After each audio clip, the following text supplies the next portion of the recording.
በጦርነቱ ተገለዋል። በጭንቅላት ተገለዋል አይደል የሚለው ስለዚህ እኔ ቀሪዎቹን ማቆ ተገለዋል ነው የሚለው ከስር ደግሞ ታዲያ ቁርአን የጠፋው በአቡበከር ጊዜ ነው የሚለው ማስረጃ አምጣ። ለምን ቁርአን ምናልባት ጠፍቷል እኮ እያለ ነው እንጂ ቀሪዎቹን አይደል ነው በአቡበከር ጊዜ ጠፍቷል በጦርነቱ ጠፍቷል የሚለው ቁርአን የቱ ጋር ነው ያለው? ይሄው whereby a large part of the Quran may be lost እና ምን ማለት ነው? በቃ ምናልባት ጠፍቷል እያለ በጣም ብዙ ጠፍቷል እያለ ኧረ እንግሊዝኛ ተመረናል። ሙስሊሙ ቢነሳ ነው የምነግርህ አንድ ሰው አይተርፍም። ወላሂ ነው የምላችሁ ወላሂ ስመ ወላ ሁሉም ሙስሊም ተነስቶ ወደ ዳዋ ቢገባ ያው ዳዋ ታውቃላችሁ ብቻውን አይደለም አህላቅም ይፈልጋል። እኔ እንደውም አህላቅ ከሌለ ዳዋ ባይሰራ ነው ብዬ የምለው የምር ለመናገር በጣም እንትን ነው የባሰ እስልምናን ሰዎች እንዲጠሉት የሚያደርጉት የነበሩት ራሱ እንዲወጡ ልናደርግ እንችላለን። የነበሩት ነባሮቹ ራሳቸው ምንላችሁ ተውሂድና አህላቅ ፓራላል የሚሄዱ ነገሮች ናቸው። ዳዋ ሰዎችን ወደ አላህ ስንጠራ አዘ ሴም ታይም አህላቅ ኖሮን ተስተካክለን እኛ እውቀቱ ኖሮን ሙስሊሞች አንድ ቢነሱ እናንተን ዳዋ ቢጀምሩ የኢትዮጵያ ምድር ክርስቲያኖች አይተርፉም። I'm afraid that there will be more restriction among the Quran those who know the Quran by heart at the other battlefield whereby a large part of Quran may be lost. ይሄው እንደዚህ ይላል እዚህ ጋር ቆይ those who know the Quran by heart እኮ ኃይለ አንዴ ዋን ቆይ ቃሉን አውጣልኝ አይደል? አንዴ ኦኬ አንዴ ላስታውስ በደንብ አድርጋችሁ አዳምጡ። የተወሰነ የቁርአን ክፍል ጠፍቷል ነው ያለን። አሁን እሱን አሳየን ቶሎ በል ኃይለ ቃሉን። ኦኬ እሺ ያው እሺ የኔ ኦፒኒየን ይላል that you should collect the Quran። ኦኬ ትንሽ ዝቅ አድርግልኝ ፒኬ። እሺ እንደዚህ ይላል ከቅንፏ ጀምሮ ላንበበል those who know the Quran by heart በጦርነቱ አማካኝነት በልባቸው የሚያውቁ ወይን ኦዘር ባትፊል ይላል አይልም። ቆይ በጦርነቱ አማካኝነት በልባቸው የሚያውቁ አይልም። among the qurra አለ። ቁራ ማለት ደግሞ ማብራሪያ ሲሰጥ those who know the Quran by heart አለ። በልባቸው ቁርአንን የሚያውቁ ናቸው። ስለዚህ ምክንያቱ ከላይ ታየ ነው በምንድን ነው በጦርነቱ? ቆይ አላስረዳህም። ምንም ነገር አላስረዳህም። ኃይለ ቃሉን አውጣሳይ ዘባትሎፍ የማም እሺ ላሳይ ቆይ ከላይ ላምብላት ዘባትሎፍ የማም ይላል። ይሄ ደግሞ ስለ ጦርነት ነው የሚለው አያን አፍሬድ የሚፈራው በምንድን ነው በጦርነቱ አማካኝነት እንደሆነ ነው። that there will be more population among the Quran ይልና that who know casualty እሺ casualties ምን ማለት ነው casualties? እሺ I'm afraid that casualty አንተ ስተርጉምልኝ እስቲ የተለየ ትርጉም እንዳልሰጥ የተጎዳ ሰው ማለት ነው መጎዳት ማለት ነው በጦርነት ምክንያት ወይም በሆነ ኢንሲደንት የሚጎዳ ሰው ማለት ነው። ስለዚህ በጦርነት ምክንያት ወይም ደግሞ በሆነ ኢንሲደንት የተጎዱ ሰዎች ከዚህ በላይ እንዳይኖሩ እፈራለሁ ነው አይደለም ትርጉሙ? አዎ አሞክ እሺ ቋራ ስለዚህ አሁን ጠብቀን ስናነበው ስለ ጦርነቱ ምክንያት እኮ ቁራ አለ። ቁራ ማለት ቁርአን እና ቁራ እና ቃሪ የተለያዩ ነገራቶች ናቸው። ቃሪ ማለት የሚያነብ ሪሳይት የሚያደርግ አካል ማለት ነው። ቁራ ደግሞ ማለት ብዙ ሲሆኑ ነው። ቁርአን ደግሞ ማለት ሪሳይት የሚደረግ ነገር ማለት ነው። ስለዚህ ብዙ ቁራዎች በዛ ጦርነት ምክንያት ተገለዋል ነው አይደለም የሚለው? አዎ ግን እዛ ባሁን ቁርአን እኮ ቁራ ማለት አለ those who know the Quran by heart አለ። ቁራ ማለት በልባቸው የሚያውቁ ሐፊዞች ናቸው ነው ትርጓሜውን ነው እየሰጠው። አዎ ስለዚህ አሁን የፈለግነው ደግሞ እኛ ምንድነው ቁርአን በጦርነት ምክንያት ጠፍቷል ያልከውን እሱን አሳየን ወይ እኮ ሐሳቡን ልንገራ። አሁንም ምንድነው በዛ ጦርነት ምክንያት ነው አውዱን ጠብቀን ካየነው ይሄ በተጎዱና አሞኝ ዘቁራ ከሚለው በቅንፉ ቁርአን እንዳልከው አብራርቶታል። those who know the Quran by heart ቁርአን አይልም ቁራ በቃ እኔ አረበኛ ስለማልችል ነው ቁራ እኔ አስተካክዬ ካልጠሩት እኮ ቁራ ማለት ምን ማለት ነው አልኩ?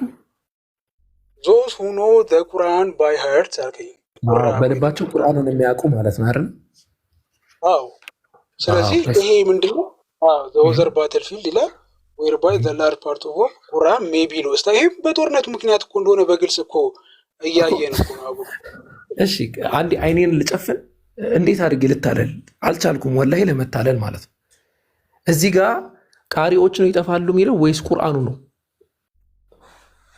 በልቡ በብዛት በልባቸው የሚያውቁት እንደሚል ይናገራል። ስለዚህ በዛ በጦርነቱ ምክንያት እኮ ስለዚህ አልጠየቅኩም ቁርአን ነው የሚለው ወይስ የሚቀሩ ነው የሚለው? ለምሳሌ እኔ በልቤ ቁርአንን ማክሰው ነኝ እኔና ቁርአን እንለያያለን አንለያይም? ከስር ግን ቁርአን የሚል የለውም። ቀጥታ የሚለው ቁርአንን ነው የሚለው። ቁርአን ሜቢ ሎስት ይላል። በቃ ትልቁ ማለት የቁርአን ክፍል እንደጠፋ ሜቢ ሎስት ወደፊት በጦርነት ሜቢ ሎስት እንዳይሆን እያለ ነው። ወደፊት አለ አት ባትል ፊልድ አለ ሌሎች ጦርነቶች ላይ ዌር ባይ ኤ ላርጅ ፓርት ኦፍ ዘ ቁርአን ሜቢ ሎስት እያለ ነው። ወደፊት ምን ማለት ነው? ኦዘር ባትል ፊልድ በሌላ ጦርነት ነው እንጂ ወደፊት የሚላል እንዴ? እና በሌላ ጦርነት እዚህ እየተዋጉ አይደለም፣ በአንድ እጃቸው ሌላ ጦርነት የሚዋጉት ሜቢ ይላል እኮ። ሜቢ ማለት እኮ ምናልባት ብሎ ነው ያለው እኮ ራሱ ዑመር አይደል እንደዛ ያለው? ምናልባት እኮ ነው፣ ምናልባትም ነው የእሱ ስጋትን ነው። ሐዲሱ የሚለው ዘይድ ኢብኑ ሳቢት እንደተረከው ብሎ ነው የሚጀምረው። የኢማማ ህዝቦች በተገደሉ ጊዜ አቡበከር ወደ እርሱ እንድመጣ ላከብኝ። ወደ እርሱ ሲሄድ ዑመር ኢብኑ ኸጣብ ከእርሱ ጋር ተቀምጧል። አቡበከርም እንዲህ አለኝ፣ ዑመር ወደ እኔ መጥቶ እንዲህ አለ፣ በኢማማ ፍልሚያ አብዛኛውን የቁርአን ቃሪዎች ተገድለዋል። በሌሎች የፍልሚያ መስኮች የበለጠ ከባድ ግድያ በቃሪዎች ሊፈጸም የሚችሉና ከቁርአን ብዙ እንዳይጠፋ እሰጋለሁ ነው ያለው። ሜቢ ነው ያለው። ስጋቱን ነው የሚናገረው እንጂ ጠፍቷል አይልም እኮ። ምናልባት ካለ ብዙ ካለ ደግሞ እኮ ስጋት ነው፣ ስጋቱን ነው የገለጸው እንጂ ጠፍቷል አላለም። ሜቢ ማለት ምን ማለት ነው? ራሱ ምናልባት ስጋት ነው። ስለ ጠፍቷል አይደለም እኮ የሚለው ጠፍቷል አይደለም፣ እሰጋለሁ እንዳይጠፋ እሰጋለሁ ነው የሚለው።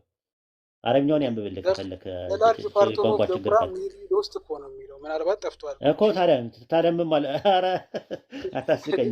በሌሎች የፍልሚያ መስኮች የበለጠ ከባድ ግድያ በቃሪዎች ፈጸሙ እንደሚችሉና ከቁርአን ብዙ እንዳይጠፋ እሰጋለሁ። ስጋቱን ነው እንትን የሚለው። ከዛስ ስለዚህ ቁርአን እንዲሰበሰብ እንድታዝ አበረታታለሁ አለው። እኔም ለዑመር ያላ መልእክተኛ ያላደረጉትን ነገር እኔ ላደርግ አልችልም አልኩኝ አለ። ዑመርም በአላህ ይሁንብህ ይህ ሰናይ ስነ መርሃ ግብር አለ አላህ በዚህ ጉዳይ ላይ ልቤ እንደሚከፍትልኝ ድረስ ዑመርን ያበረታታ ነበር። ያን ጊዜ ዑመር ያጤነውን ሰናይ ሀልዮ ነው ማጤን ጀመርኩኝ። ከዛ አቡበከር እኔን ዘይድን አንተ ጥበበኛ ወጣት ነህ ምናምን ብሎ እንዲሰበሰብ አደረገው። ስለመሰብሰብ ነው የሚያወራው፣ ስለ መጥፋት አይደለም። የጠፉት እነማን ናቸው? ቃሪዎቹ ናቸው። ቁርአንን የሚያፍዙት ሐፊዞቹ ምን ብለዋል? በጦርነቱ ተገለዋል። በጭንቅላት ተገለዋል አይደል የሚለው። ስለዚህ እኔ ቀሪዎቹንማ እኮ ተገለዋል ነው የሚለው። ከስር ደግሞ ታዲያ ቁርአን የጠፋው በአቡበከር ጊዜ ነው የሚለው ማስረጃ አምጣ። ለምን ቁርአን ምናልባት ጠፍቷል እኮ እያለ ነው እንጂ ቀሪዎቹን አይደለም። በአቡበከር ጊዜ ጠፍቷል፣ በጦርነቱ ጠፍቷል የሚለው ቁርአን የቱ ጋር ነው ያለው? ይሄው whereby a large part of the Quran may be lost እና ምን ማለት ነው? በቃ ምናልባት ጠፍቷል እያለ በጣም ብዙ ክፍሎች ጠፍቷል እያለ ኧረ እንግሊዝኛ ተምረናል። አንለስ ሚሊዮን ይቀር አንለስ ዩ ኮሌክት ይላል። ካልሰበሰብከው በስተቀር ይላል። ካልሰበሰብከው በስተቀር ምን ይሆናል? ብዙ ከመጥፋቱ የራሱ ስጋት እኮ ነው። ለምን ትንሽ ለመታደግ ማለት ነው። ስለዚህ ብዙ የመጥፋት እሳቤ ስላለበት ቢያንስ ትንሹ እንዲጠፋ ኮሌክት አድርገው የሚል ሀሳብ ይሰጣል።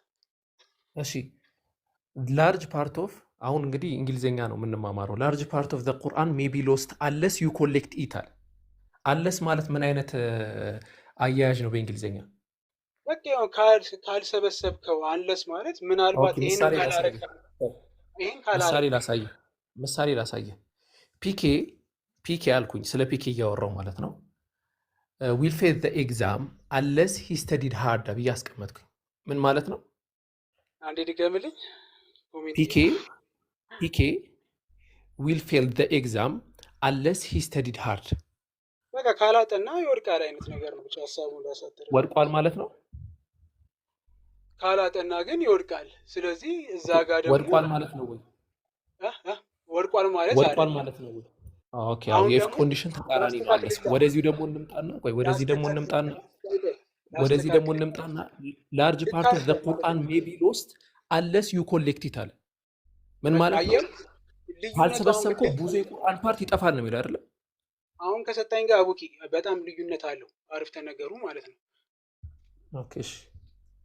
ብዙ ፈተናዎችን ልትወርቅ ትችላለህ ካላጠና አይነት ነገር፣ ወይ ደግሞ ከዚህ በፊት ካላጠና እንደወደቅከው አይነት ነገር የሚሰጥ እዚህ ጋር ምሳሌ ስለሆነ ማለት ነው። አንተ ከሰጠኝ ጋር አይገናኝም።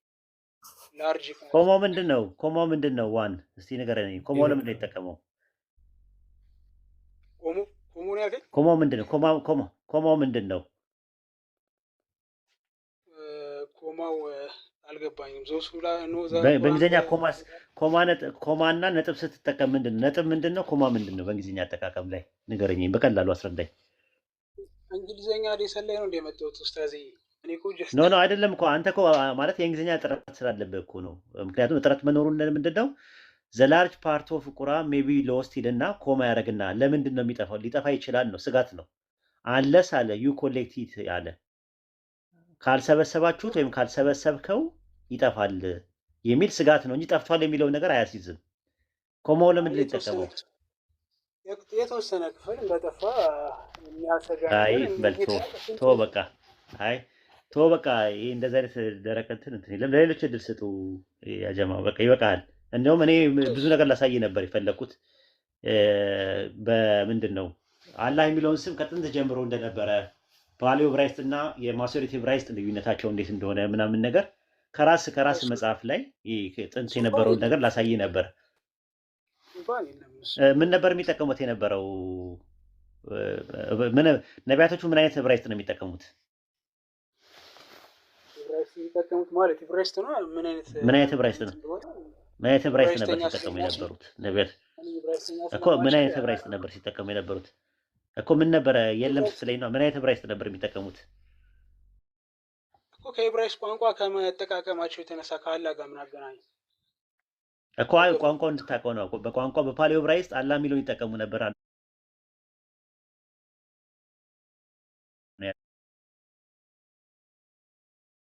ሳይኝ ኡስታዚ ማስረጃው ካለ አላህ ብለው መጠቀማቸውን ዕብራይስጥኛ። ኦኬ አይ እንትኑን ነው መጀመሪያ እንትኑ ኢዮብ ምዕራፍ 3 ቁጥር 4 ላይ ያወጣለት አንዴ እንትን ላይ ማለት ነው። ባይብል ሀብ ላይ ያወጣለት አንዴ አቡኪ ወጣ እንዴ? ባይብል ሀብን እንኳን እኔ ትንሽ ዕብራይስጥ እንድታይ እኮ ነው። እኔ ዕብራይስጥ እንድታይ ነው የፈለኩት። አይ ባይብል ስንት አልከኝ ኡስታዝ? መጽሐፈ ኢዮብ ምዕራፍ 3 ቁጥር 4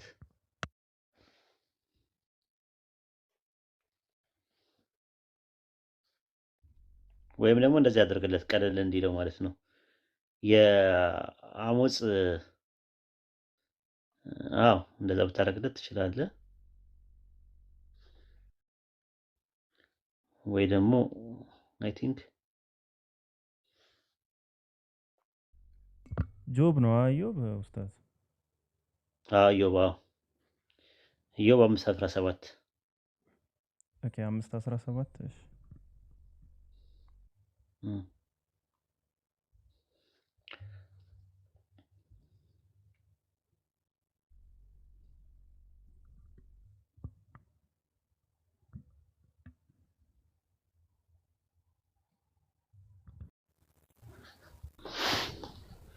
ምንድን ነው?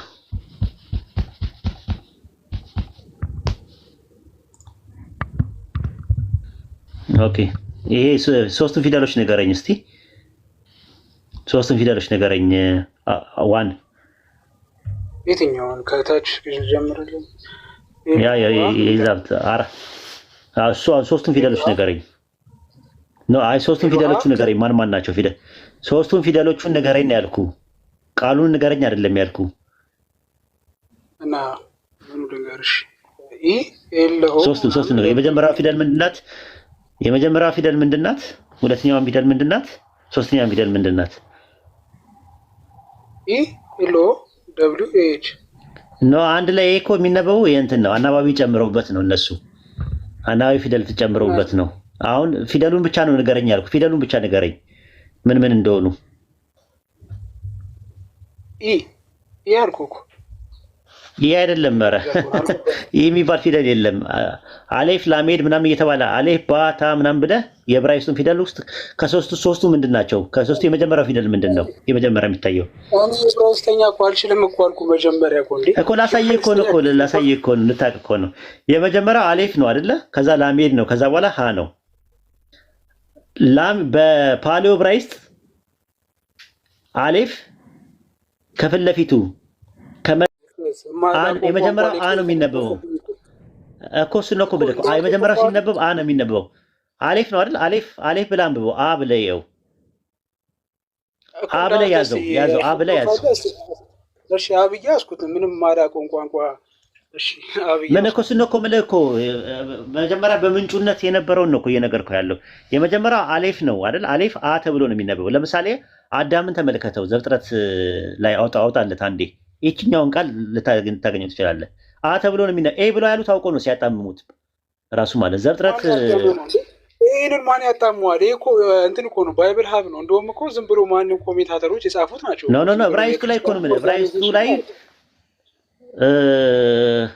እንግዲህ የማታውቀውን ነገር ነው የምታወራው ዝም ብለህ። ማሶሬትን ያዘጋጁት እነማን ናቸው? አዎ ያጣመሙት ማሶሬት ላይ ነው። አዎ ማሶሬት ላይ ቆይ ሲነበብ ማሶሬት ታውቃለህ? እሺ ያጣመሙበት ማስረጃ አለ ታዲያ? ኡስታዝ ልቀበል። ማሶሬት መቼ ነው የተዘጋጀው? ቆይ እንታውቀው ነው። እኔ ለምን ጠይቀኛል ኡስታዝ? አንተ አለ ብለኛል። እስቲ ለይብ እኮ እሱን ነው እኮ ብለህ እኮ። እሺ ዘፍጥረት ላይ ያወጣለት ምዕራፍ ስንት ቁጥር ስንት ኡስታዝ? ምዕራፍ 3 ቁጥር 22። እሺ ዘፍጥረት ምዕራፍ 3 ቁጥር 22 ላይ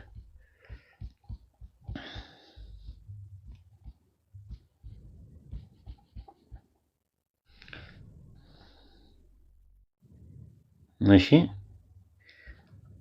አዳም የሚለው አለ። አዳም ይታያል። አዳም የሚል አለ። ዘለዋል ዘለዋል።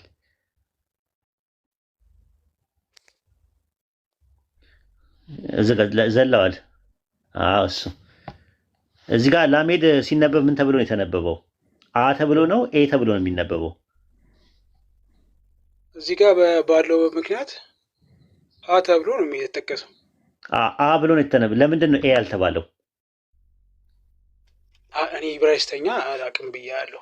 እሱ ነው እኮ የምልህ እኮ። ለዛ ነው ኤ በዕብራይስጥ ውስጥ የነበቡ በፓሊዮ ዕብራይስጥ ውስጥ የነበቡ አነባናቢዎች 3 ናቸው አይደለ? ራሱ ማለት ነው አኩዜቲቭ፣ ኖሚኔቲቭ እና ዳቲቭ ናቸው አይደል? አኩዜቲቭ፣ ኖሚኔቲቭ እና ጄኔቲቭ ናቸው። ከሱ ውጭ ያለ ኤ የሚባል ነገር የለም። ኤ ተብሎ አይነበብም። ኤ ተብሎ አይነበብም። ቋንቋ ነው ችግር ያለበት። አላ በቋንቋ ነው የቀረው ነው የምትለኝ? አልገባኝም በግልጽ። አላ የሚል አላህ ነው አሌፍ። አላህ ነው የኛው ሲነበብ አላህ ነው የሚነበበው። እንደዛ ያነበቡ ሰዎች አሉ። እንደዛ ነው የሚነበቡ ነው እኮ የምልህ። እኔ እኮ አርጊመንት እያደረግኩ ነው ያለሁት። አላውቅም አልከኝ። አ ነው ተብሎ ኤ ተብሎ አይነበብም እኮ። ላሜድ እንደዛ ነው በፓሊዮ ዕብራይስጥ። በፓሊዮ ዕብራይስጥ ነው ነቢያቶቹ ሲያናገሩ የነበሩት። በፓሊዮ ዕብራይስጥ ደግሞ 3 ናቸው ያሉት። ራሱ ሎ የሚባል ነገር የለም፣ ሌ የሚባል ነገር የለም፣ ራሱ ኤ የሚባል ነገር የለም። ኤ የሚባል ድምፅ አለ አለ። ስንት ናቸው በፓሊዮ ዕብራይስጥ? የለም ካልከኝ እኮ ለምን ከዛው ባይብል ሀብ አሰጠኝም? እኔ እንደውም ባይብል አንብን እንኳን አልቀበልም፣ ግን በፓሊዮ እኮ አይደለም እኮ። በቃ የእውቀት ደረጃ በጣም እንትን ነው። የፓሊዮ አንዳንድ ነገር ማታውቀውን ነገር ሲኖር አላውቀውም ስላልክ እኔ እየነገርኩ ነው ያለሁት። በፓሊዮ ዕብራይስጥ ነው ነቢያቶቹ ሲናገሩ የነበሩት። በፓሊዮ ዕብራይስጥ ነው። ታውቃለህ? ይሄንን በፓሊዮ ዕብራይስጥ ሰምተህ ታውቃለህ? አላውቅም እኮ አልኩህ፣ ግን ማስረጃ ሳይሆን እኮ አውጣለት። አንዴ አውጣለት። ፓሊዮ ዕብራይስጥ ብለህ አውጣለት። ይህ አንዴ አውጣለት። ፓሊዮ ዕብራይስጥ ብለህ አውጣለት።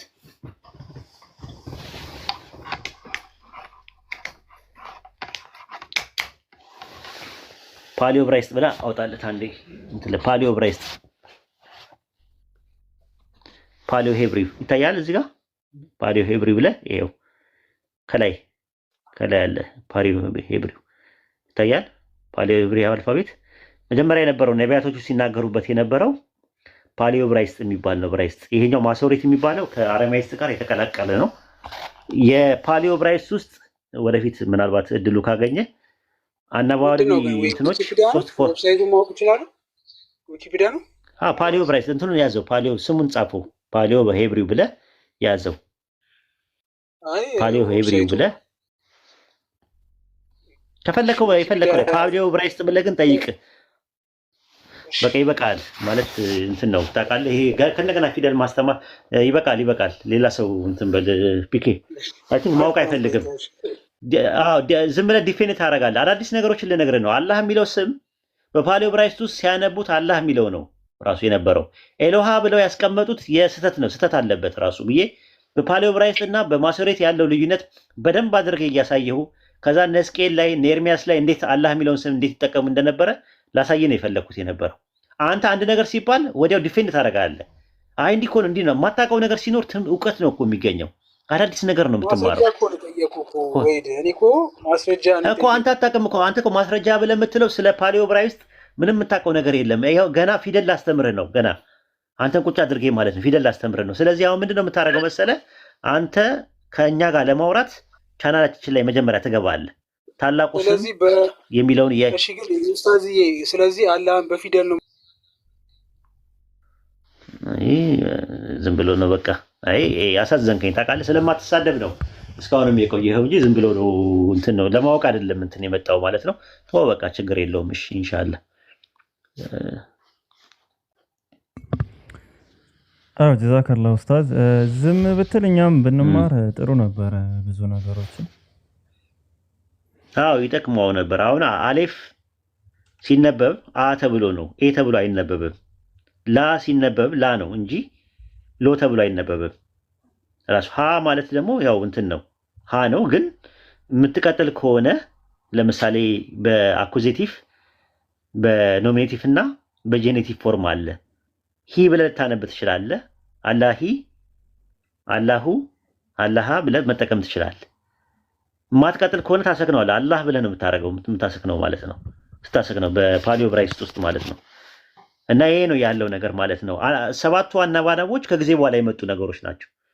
ልክ ግዕዝ ላይ አግዕዝ፣ ካብ፣ ሳልስ፣ ራብና ሐምስና ሳልስና ሳብ ይባላል።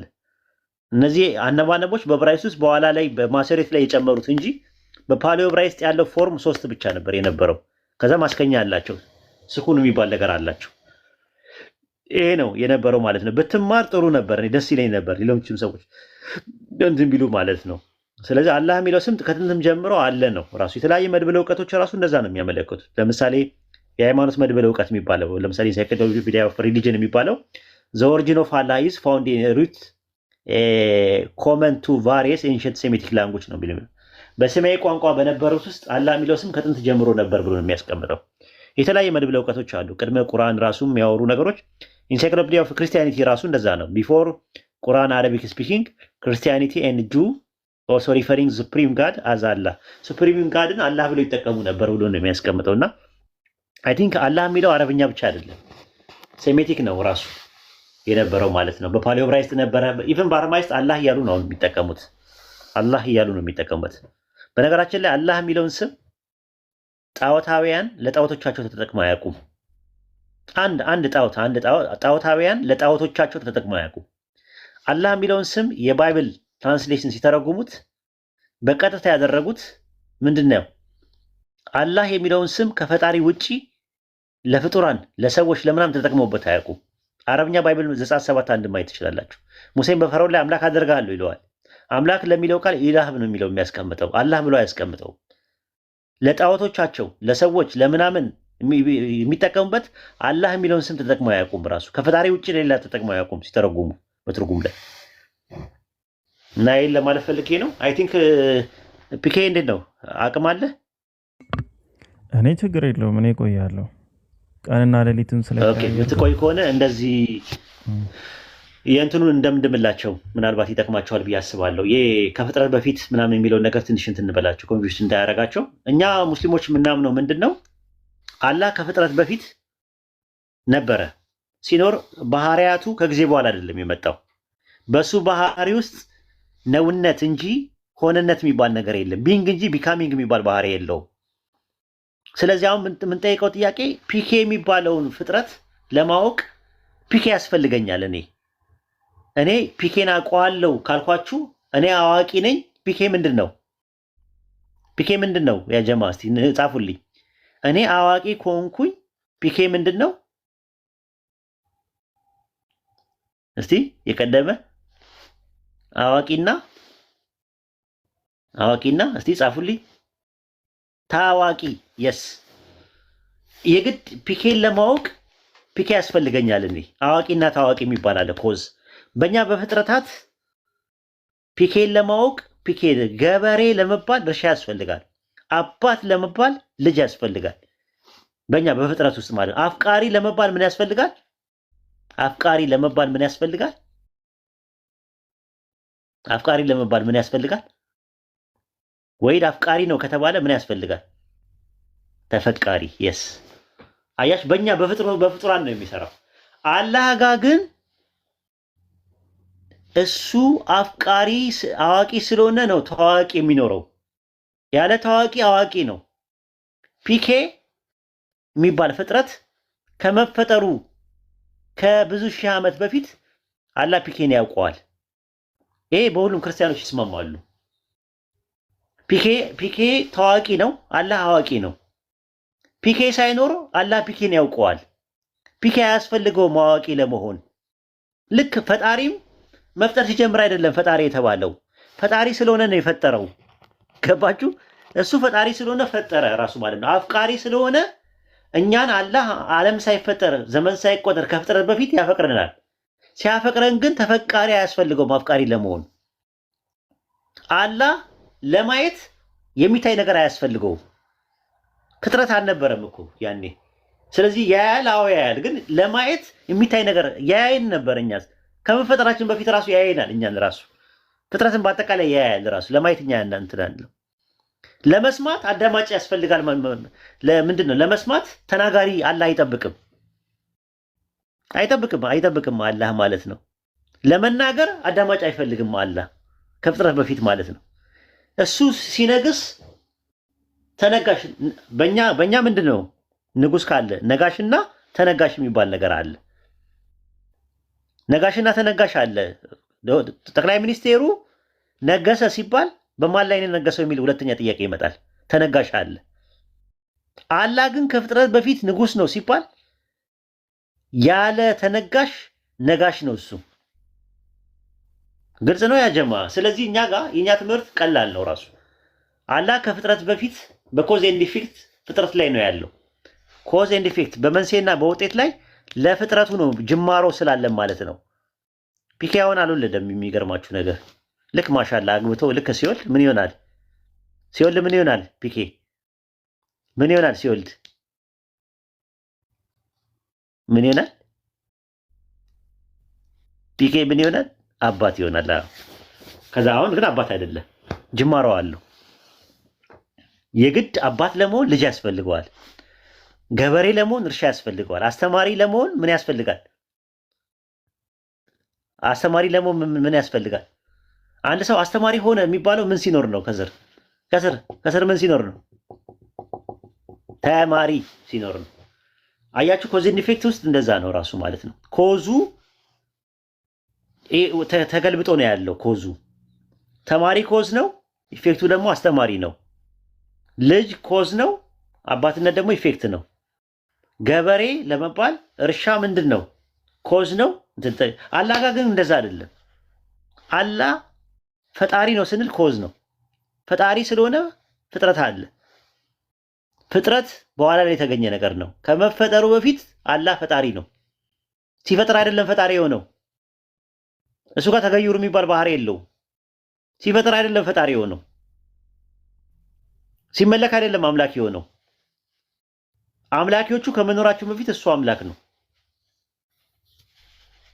ይሄ ነው ትምህርታችን ማለት ነው። እንደ አይነት ትምህርት ከእስልምና ውጭ ሌላ ጋር አታገኙ፣ ወላሂ አታገኙ።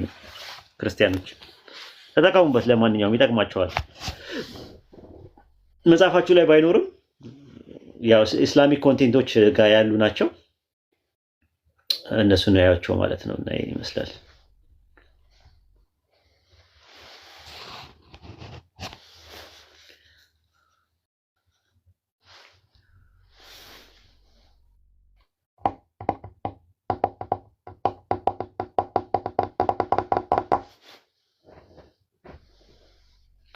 ሃኒ ነይ ግቢ።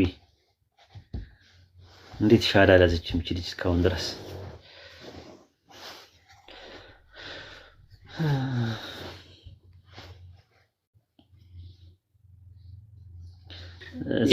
እና ፒኬ አንድ ነገር እናወራለን። ፒኬ ምን አልከኝ? ኡስታዝ ጀማል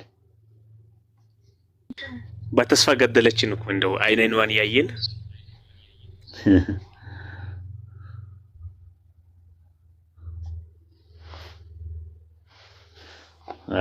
ፒኬ ብሉይ ኪዳን የነበረ ጥቅስ ብሉይ ኪዳን ላይ የነበረ ጥቅስ ድርብ ትንቢት የሚባለው ለምሳሌ ለእስራኤል ተነግሮ ለኢየሱስ የሚነገርበት ነገር ወይም ደግሞ ለሰለሞን ተነግሮ ለኢየሱስ የተነገረበት ጥቅሶች አሉ አይደል? ድርብ ትንቢት ደብል ፕሮፌሲ ደብል ፕሮፌሲ የሚባለው ማለት ነው። ኦንቶሎጂካሊ ልዩነት አላቸው። ሪንዛ በባህሪ ደረጃ ማለት ነው። አሁን ሰለሞንና ኢየሱስ ሰለሞንም ሰው ነው፣ ኢየሱስም ሰው ነው። የላቸው ድርብ ትንቢት ከተባለ መኖር የለበትም። ለፈጣሪ ተነግሮ ለኢየሱስ የተነገረ ነገር ቢገኝስ ኦንቶሎጂካሊ አንድ አይነቶች ናቸው። ይሄ ጠጠር ይላል። ስለዚህ ምን እንፈልጋለን? ኦንቶሎጂካሊ ልዩነት ኖሯቸው ግን ድርብ ትንቢት የተነገሩ ነገሮች እንፈልግ ከባይብል። እሺ ደስ ይላል። ብሉይ ኪዳን ላይ እንጀምር። ኦሪት ዘዳግም ምዕራፍ 25 ቁጥር 4 ላይ ግባ። 25:4 ዘዳግም 25:4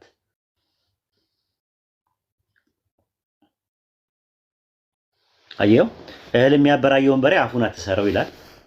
ስለ በሬ ነው የሚያወራው። በሬው ሰው ነው። ኦንቶሎጂካሊ ከሰው ጋር ልዩነት አለ የለውም? አይ አለው፣ ልዩነት አለው። ልዩነት አለው። ኦኬ አንደኛ ቆሮንቶስ ምዕራፍ 9 ላይ ገባ። ያዘው ጥቅሱንና እሺ ምዕራፍ 9 ቁጥር 10 ላይ ደብል ፕሮፌሲ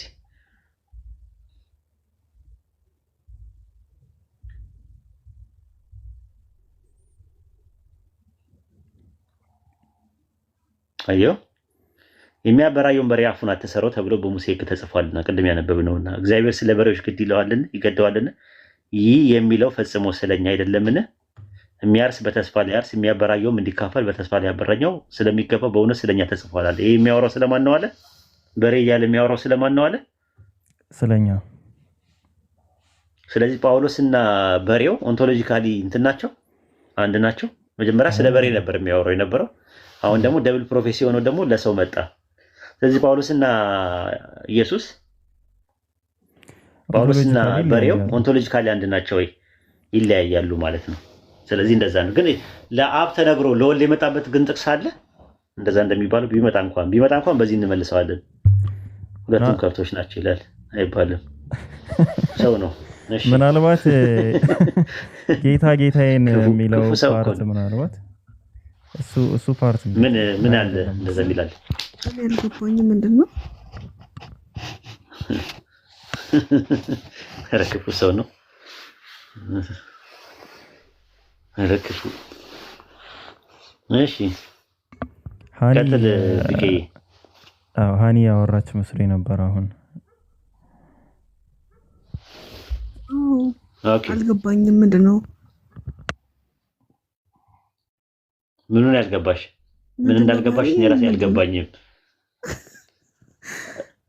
የሚያበራየውን በሬ አፉን አትሰራው አላለ ፈጣሪ። በሬው ሲያርሱ እንዲበሉ ማለት ነው። ከስር በሬው እየበላ አዘሴም ታይም ያበራያል ሲያስታርሽ ማለት ነው። በበሬውን ሞፈርና ቀንበር አድርገው ላይ ሞፈርና ቀንበር አለ አይደል?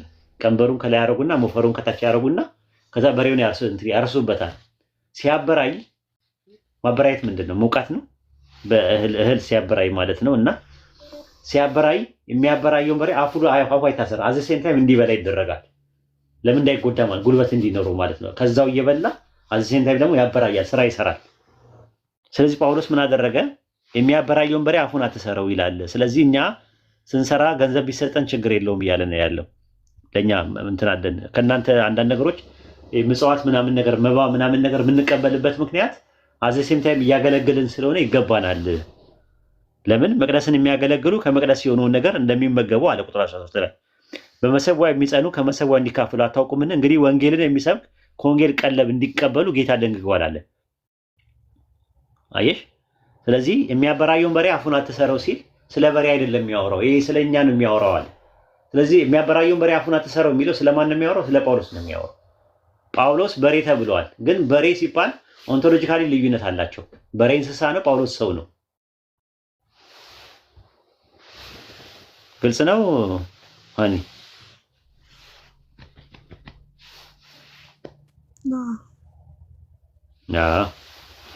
አሁን ሜት ትችላለህ። በሬ አገልግሎት ነው። እንትን ምሳሌ አነጋገር ነው። አንበሳም ኢየሱስ ተብሏል። ራዕይ 5:5 ላይ አንበሳ ነው። አንዱ አንበሳ ብየዋለሁ፣ ስርዓት ያዝ ብሎኛል። አንድ ቀን ምን አጠፋው ስለው አንበሳ እኮ እንስሳ ነው፣ እንስሳ እያልከኝ ነው ብሎኛል። አልሰማሽም? እዚህ አንዱ መጥቶ እንደገና ደግሞ ያህዌ የሚባለው እንትን ነው ከአዶናይ ከሚለው ውስጥ አኦ የተወሰደ ሊቃላ ቃላት ነው ስል ስርዓት ያዝ እንከባበር አለችኝ አንዷ። ስርዓት ያዝ ዲቃላ ቃላት ነው። ዲቃላ ማለት ይኸው ከአናባቢው ከአዶናይ ነው የተወሰደው እና ዲቃላ ቃላት የሚባሉ አሉ። ዲቃላ ቃላት ነው፣ ዲቃላ ቃል ነው ብዬ ስል ስርዓት ያዝ ዲቃላ እያልክ አትሳደብ፣ ክብርን ማጠበቅ ከሆነ አጥራገርግሃለሁ አለችኝ አንዷ። አልሰማሽም? ይሄ አልሰማሁም። እና ደግሞ ኧረ እኔ ሰማሁት። እግዚአብሔር የሚለው ቃል ከቡላ አይወጣም ነው ምንድን ነው? ከኤርፖርት አይወጣም። ግዕዝ ነው፣ የግዕዝ ቃል ስለሆነ ያው እንትን አያውቁትም። ኢትዮጵያ ውስጥ አገር በቀል ስም ነው። እግዚእ ማለት ጌታ ማለት ነው። ብሔር ማለት ደግሞ አገር ማለት ነው። የአገር ጌታ ማለት ነው። ንጉሥ ኢዛና እኮ ነው ያወጣለት የሚጠቀመው የነበረው። ንጉሥ ኢዛና ነበር የሚጠቀመው የነበረው። ላሰማሽ መስማት ትፈልጊያለሽ? የኦርቶዶክስ አስተማሪዎች የሚሉትን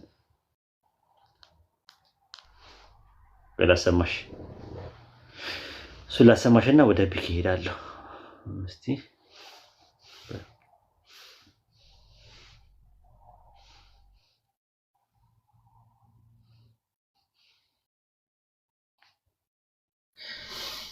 ኢዛና ጣዖት አምላኪ ነበረ።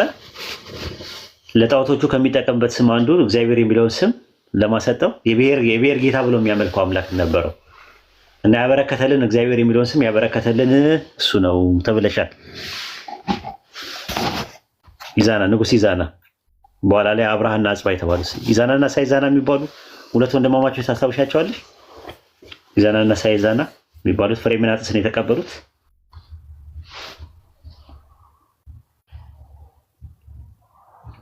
ሃኒ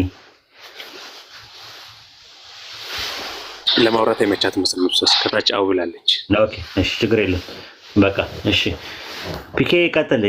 የእንትን ያለው ደብል ፕሮፌሲ ለአብ ይጠቀምበትና ለኢየሱስ ይጠቀምበት ጥቅስ ካለ ማየት እንችላለን። አንድ ጥቅስ ናት ያለች፣ እሷም ተበላች። ሰሞኑን በላናት፣ ቆረጠምናት።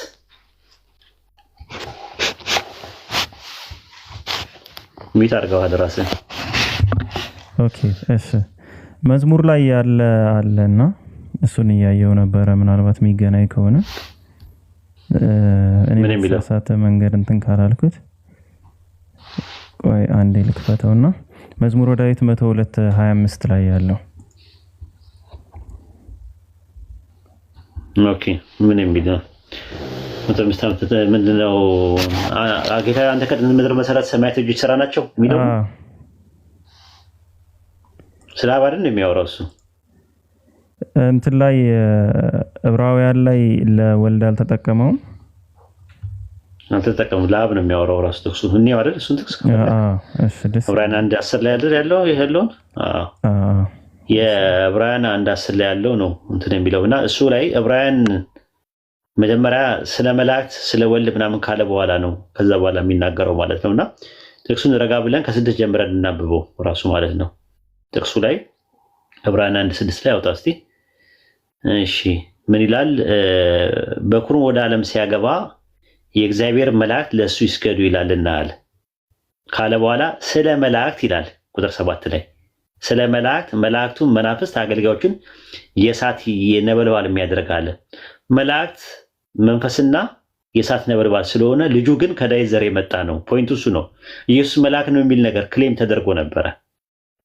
ከዛ በኋላ ነው ቀጠለና ምን አለ? ስለ ልጁ ግን አለ አምላክ ሆይ ዙፋንስ ከዘላለም ድረስ ይኖራል፣ የመንግስትህን በትር የቅነት በትር ነው፣ ጽድቅን ወደድክ አመፃን ግን ጠላ። ስለዚህ እግዚአብሔር አምላክህ ከባልንጀሮች ይልቅ በደስታ ዘይት ቀባ የሚል ነገር አለ ካለ በኋላ ደግሞም አለ ባይብል ላይ ደግሞም ካለ ተጨማሪ ነገር ሊያሳይ ነው። ስለ አብ ነው የሚያወራው። ኤግዛምፕሎችን ማየት ይችላለን። እዛው ዕብራውያን ላይ 10:30 ላይ ይኸው ሁለት ደግሞም ካለ ሁለት አካላትን ሊያሳይ መጥቷል። አንደኛው ያህዌን፣ አንደኛው ደግሞ ሙሴን ለማመልከት ይመጣል። ዕብራውያን 10:30 ላይ ይታያል። በቀል የኔ ነው እኔ ብድራትን እመልሳለሁ ያለውን እናውቃለን አለ። በቀል የኔ ነው ያለው ያህዌ ነው። ደግሞም ጌታ በሕዝቡ ይፈርዳል አለ። ጌታ በሕዝቡ ይፈርዳል ያለው ማን ነው? ሙሴ ነው። ደግሞ የምትለው ቃል ግሪከኛ ካይ ማለት ተጨማሪ ነገር ለማሳየት ትመጣለች ራሱ ማለት ነው። ደግሞም ካለ በባይብል ማለት ነው። ካለ በኋላ እዛው ላይ ዕብራውያን 1:13 ላይ እዛው ላይ ስትመጣ የነበርከው ጥቅስ ላይ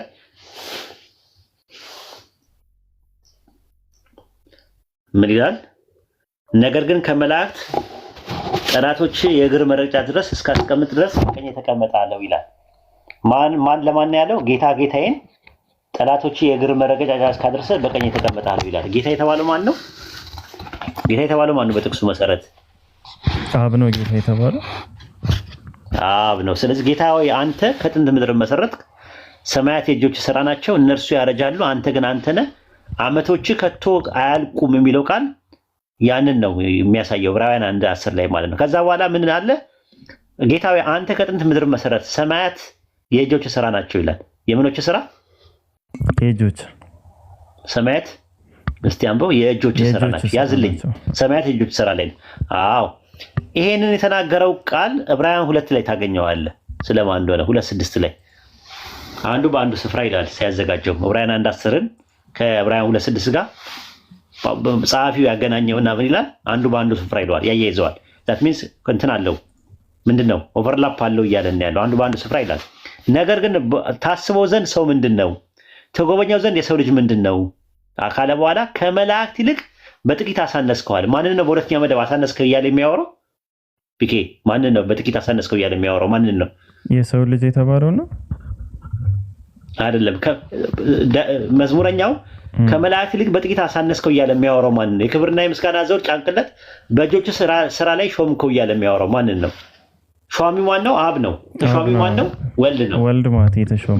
ዳዊት እያናገረ ያለው ማንን ነው? ከመላእክት ይልቅ በጥቂት አሳነስከው እያለ የሚያወራው ማንን ነው? አብን እያወራው ያለው በሁለት አብን ነው። በእጆች ስራ ላይ ሾምከው ይላል። እጆች የሚለው ማንን ነው? የአብን እጆች ማለት ነው። እጆች የተባለው የአብን እጆች፣ የእጆቹ ስራዎች ሰማያት የምኖቹ ስራ ናቸው ይላል። የእጆቹ ስራ ናቸው ይላል። ስለዚህ አሁን ሰማያት የእጆቹ ስራ ናቸው ያለው ማንን ነው? ዕብራውያን 1:10 ላይ ያለው አብን ነው የሚሆነው። አብን ያለ በእጆቹ ስራ ላይ ሾምከው የተባለ የተሾመው ማን ነው? ወልድ። በሰማያት ላይ የተሾመው ማን ነው? ሊቀ ካህን ተደርጎ ወልድ። አዎ የተሾመው ማን ነው? በምን ላይ የተሾመው? በአብ የእጅ ስራ ላይ ማለት ነው።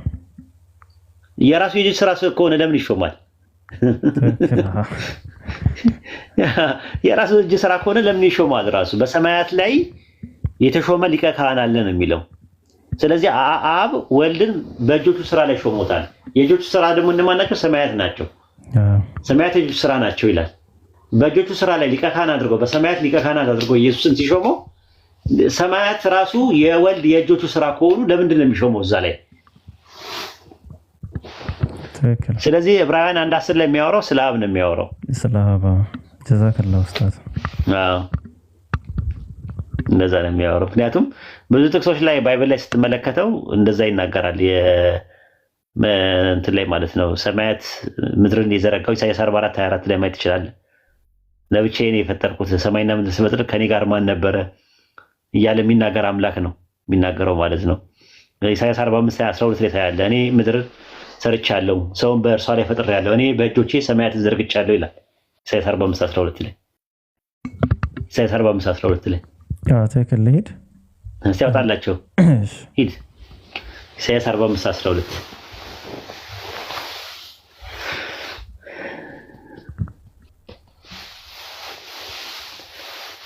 ኢሳይያስ 45:12 ትንቢተ ኢሳይያስ ምዕራፍ 45 ቁጥር 12 ላይ እኔ ምድርን ሰርቻለሁ፣ አያችሁት፣ ሰውን በእርሷ ላይ ፈጥሬያለሁ፣ እኔ በእጄ ሰማያትን ዘርግቻለሁ አለ። ስለዚህ የሚያወራው ያህዌ ነው። ያህዌ ደግሞ ጠላቶች የእግር መጽያ እስካልደረስ በቀኝ ተቀመጠ ያለው ነው እንጂ መሲሁ አይደለም። ራሱ መሲሁ አይደለም፣ ስለሱ አይደለም። ኢሳይያስ 51:13 ይኸው 51:13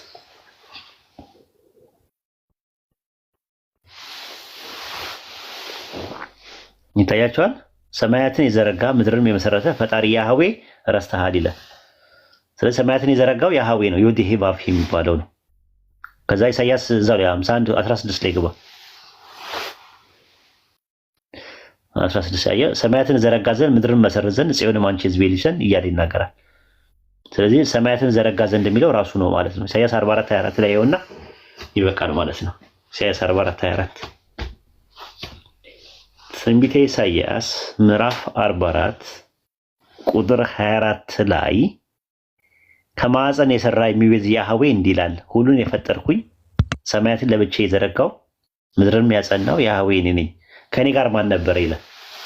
ማንም ምን ነበረ እኮ አይደለም የሚለው ማን ነበረ? who was with me ከኔ ጋር ማን ነበረ?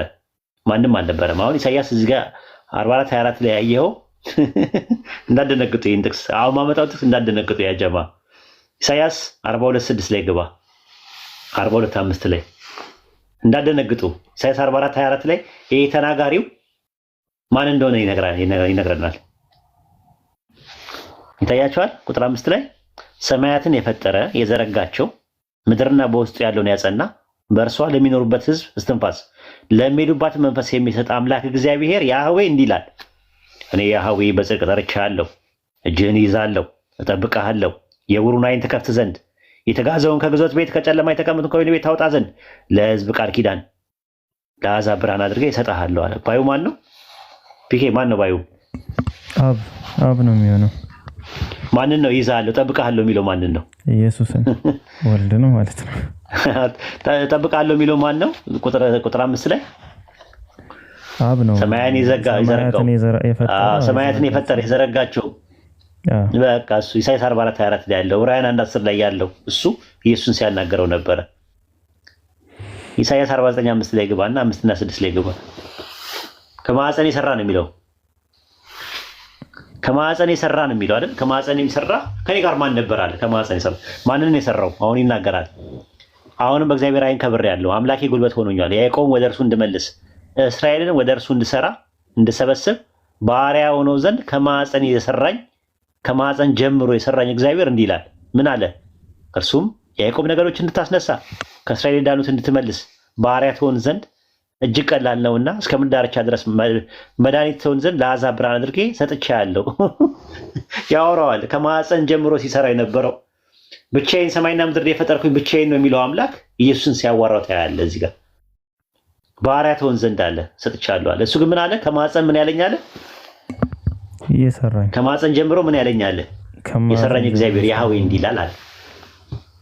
ኢሳይያስ 43:10 ላይ ገባ 43:10 ላይ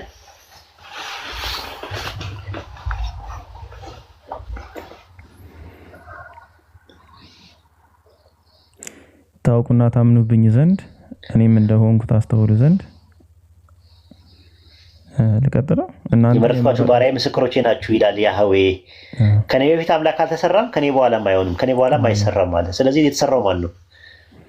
የተሰራው ማን ነው? ኢየሱስ ክርስቶስ። አምላክ አልተሰራም ብሏል። አምላክ አይሰራም። የተሰራው ኢየሱስ ነው። ማዕፀን ውስጥ የተሰራ ከሆነ አምላክ ምን አይልም ይላል እዚህ ጋር አይሰራም ይላል፣ አልተሰራም ይላል። ወደፊት አምላክ የማይሰራ ከሆነ ኢየሱስ የሚሰራ ከሆነ የሚሰራው ኢየሱስ የማይሰራውን አምላክ እንዴት ነው የሚሆነው? በጭራሽ አይሆንም። ስለዚህ ዕብራውያን 1:10 ላይ በእነዚህ መልኩ ይፈታል ማለት ነው። ጀዛከላሁ። ሌላ አለ ደብል ፕሮፌሲ?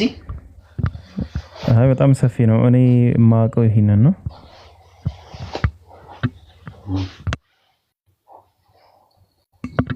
ጀዛከላሁ ኡስታዝ። ወያከል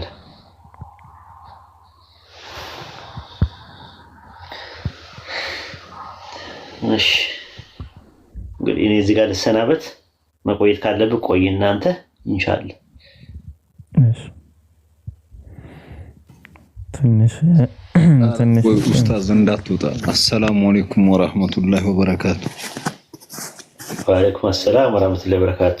አንተ በቪዲዮ ወጥተህ አየሁ እኮ ማቼ ገለጣሉ። በቪዲዮ ተለቀህ ተው እንጂ ገለጣሉ በፊት እንዴት ነው? አቱታ አታክ እንዳያረጉ። አይ መርሃባ። የኔ ጥያቄ ራእይ 14 ላይ ማለት በጉ በምድር ላይ ያው መስዋዕት የሆነላቸው 144,000 ሰዎች ብቻ ናቸው። እንደዛ ሳይሆን ከምድር የተዋጁት ነው የሚለው ራእይ ዮሐንስ ምዕራፍ 7 ላይ ያውጣለት 7 ከ1 እስከ 2 ድረስ አውጣለት። ራእይ ዮሐንስ ምዕራፍ 7 ቁጥር 1 ከ1 እስከ 2 ምዕራፍ 7 ከ1 እስከ 2 ከዚያ በኋላ በአራቱ ምድር ማዕዘን ቆመው 4 መላእክትን አየሁ። እነርሱ ነፋስም ባህርም ማንም እንዳይነፍስ የምድር ነፋሳትን ያዙ። የሕያው አምላክ ማኅተም ያለበት ሌላ መልአክ ከፀሐይ መውጫ ሲወጣ አየሁ። ምድር በእርሱ ሊጎዳ ለአራቱ መላእክት በታላቅ ድምፅ ይላል ከፍ አድርገው እየጮኸ እንዲህ አለ፣ የአምላክ ባሪያዎች ግንባራቸውን እስክናተማቸው ድረስ ምድርን ወይም ባህርን ዛፍን አትግዱ አላቸው። የታተሙትን ቁጥር ሰማው። ከእስራኤል ልጆች ነገድ ሁሉ የታተሙት ቁጥር 144,000 ነበሩ ይላል። ከዛ ከእያንዳንዱ ነገር እንደታተሙ ይላል። 144,000 የሚባሉ ታትመዋል። ከዛ በኋላ ግን ሌሎች አሉ በምድር ላይ የሚኖሩ ማለት ነው። የማያገቡ ናቸው እነዚህ፣ እንደ መላእክት ነው የሚሆኑት። አያገቡም አይጋቡም። እነዚህ ከምድር የተዋጁ ናቸው። ሌሎቹ ግን ይጋባሉ። መጋባቱ ላይ ክርስቲያኖች ብዙ ጊዜ ለ144,000 የተሰጠውን ጥቅስ ነው እያወጡ የሚመነዝሩት። ኢየሱስ አያገቡም አይጋቡም ያለው በሰማይ በሚኖሩት ነው። በሰማይ እንዳሉት መላእክት የሚሆኑት ናቸው። በሰማይ ከምድር የተዋጁት ነው። ከዛ ቁጥር 9 ላይ ግባ። እዛው ላይ 7:9 ላይ ቁጥር 9 ላይ ታያል። እዚህ ጋር ቁጥር 9 ላይ ከዚያ በኋላ አየሁ ይላል፣ አንድ እንኳን ሊቆጥራቸው የማይችል ከህዝብ፣ ከነገድ፣ ከቋንቋ፣ ከሁሉ እጅግ ብዙ ሰዎች ነበሩ። ነጭ ልብስም ለብሰው የዘንባባ ዝንጣፊ በእጆቻቸው ይዘው በዙፋኑና በበጉ ፊት ቆሙ ይላል። ስለዚህ እጅግ ብዙ ቁጥሩ ያላቸው ሰዎች አሉ ከምድር ከተዋጁት። አዲስ ሰማይና አዲስ ምድር ሲመጣ አዲስ ሰማይ ላይ የሚኖሩት 144,000 ብቻ ናቸው። ከዛ አዲስ ምድር ላይ ደግሞ የሚኖሩት እነዚህ እጅግ ብዙ ቁጥር ያላቸው ናቸው። ስለዚህ በሰማይ አያገቡም አይጋቡም የተባሉት እነዛ ናቸው በሰማይ ያሉት። ኦኬ እስከ 14 አንድን ክፈቱ ፒኬ እዛው ራእይ በጉ ወደሚሄድበት የሚከተሉ ናቸው ማለት ዛት ሚንስ በሰማይ የሚኖሩ ናቸው እነሱ ተብሎ ነው። ስለዚህ ሌላው አይሄድም ማለት ነው አይደል? በሰማይ ወደ በጉ ወደሚሄድ አየሁም፣ እነሆ በጉ በጽዮን ተራራ ላይ ቆሞ ነበር። ከእርሱ ጋር ስሙና የአባቱ ስም በግንባራቸው የተጻፈላቸው 144,000 ነበሩ። እንደ ብዙ ውሃ ድምፅና እንደ ታላቅ ነጎድጓድ ድምፅ ያለ ድምፅ ከሰማይ ድምፅ ሰማሁ። ደርዳሪዎቹም በገና እንደሚደረድር ያለ ድምፅ ሰማሁ። በዙፋኑ ፊት ባሉ በአራት ሰዎች በሽማግሌዎች ፊት በአዲስ ቅኔ ዘመሩ። ከምድር ከተዋጁት ይላል አየሁ፣ ከ144,000 በቀር ያንን ቅኔ ሊማር ማንም አልተቻለውም። ከሴት ልጆች ጋር ያረከሱ እነዚህ ናቸው ይላል። ድንግሎች ናቸው። አየሁ፣ አያገቡም አይጋቡም። ድንግል ናቸው ደግሞ የሚገርምህ አያገቡም አይጋቡም። እንደ መላእክት የሚሆኑ ናቸው። ድንግል ናቸው። አይታችሁ ከሆነ በጉ ወደሚሄድበት የሚከተሉ እነዚህ ናቸው ይላል። ታትሚን ሰማይ ላይ ማለት ነው። የእግዚአብሔርና የበጉ በኩራት እንደሆኑ ከሰዎች የተዋጁ እነዚህ ናቸዋል። በአፋቸው ውሸት አልተገኘም፣ ነውርም የለባቸውም ያለ ይናገራል። ስለዚህ 144,000 የሚባሉት በጉ ወደሚሄድበት የሚሄዱ ናቸው ወደ ሰማይ። ከነዚህ ውጪ የሚሄድ የለም ማለት ነው። በጉ ደግሞ ያው በዙፋኑ ፊት ነው አይደል የሚሆነው? እሱ መንግስተ ሰማያት ነው አይደል? በጉ የተዋጁት እነሱ ነው። ከምድር የተዋጁት ይላል። ከምድር የተዋጁት ማለት እንደዛ ነው። ሌሎቹ ደግሞ ያልተዋጁ መጀመሪያ አስቀድሞ ተወስኗል ማለት ነው አይደል ኡስታዝ? ከእስራኤል ነገር ሌላው ታዲያ የሚደክመው ለምንድን ነው? አዲስ ምድር ላይ ለመኖር ነው። ራእይ 21 ያውጣለት። ራእይ ዮሐንስ ምዕራፍ 21 ያውጣለት ቁጥር 2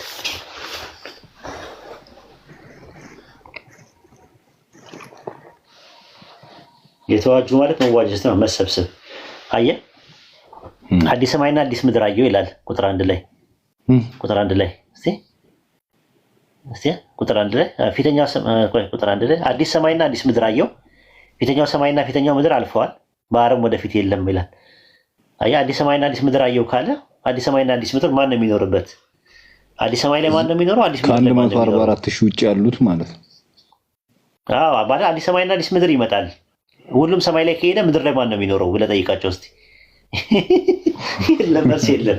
ስለዚህ ሰማይ ላይ የሚኖሩት 144,000 ብቻ ናቸው ነው ጥያቄው። ለዛ ነው ኢየሱስ በሰማይ ያሉት ማይሄዱማ ኡስታዝ። ሌላው ለምን ይሄዳሉ? አዲስ ምድር ላይ ነው እንጂ የሚኖሩት። አዲስ ምድር ይመጣል፣ አዲስ ሰማይና አዲስ ምድር ይመጣል። አዲስ ሰማይ ላይ 144,000 እንደ መላእክት። ስለዚህ ምድር ላይ መላእክቶች በሰማይ ይኖራሉ፣ ምድር ላይ ይኖራሉ። መንግስተ ሰማያትም አይገቡም፣ ገነትም የለም። ይኸውልህ እንትን ላይ ይኸው ኢየሱስ የሰጠበትን ኤግዛምፕል ይኸው ማቴዎስ ወንጌል ላይ አንዴ ያውጣለት ምዕራፍ 21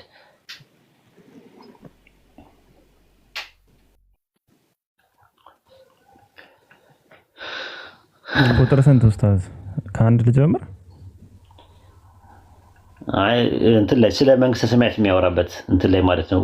ቁጥር 23 ላይ 22 23 ላይ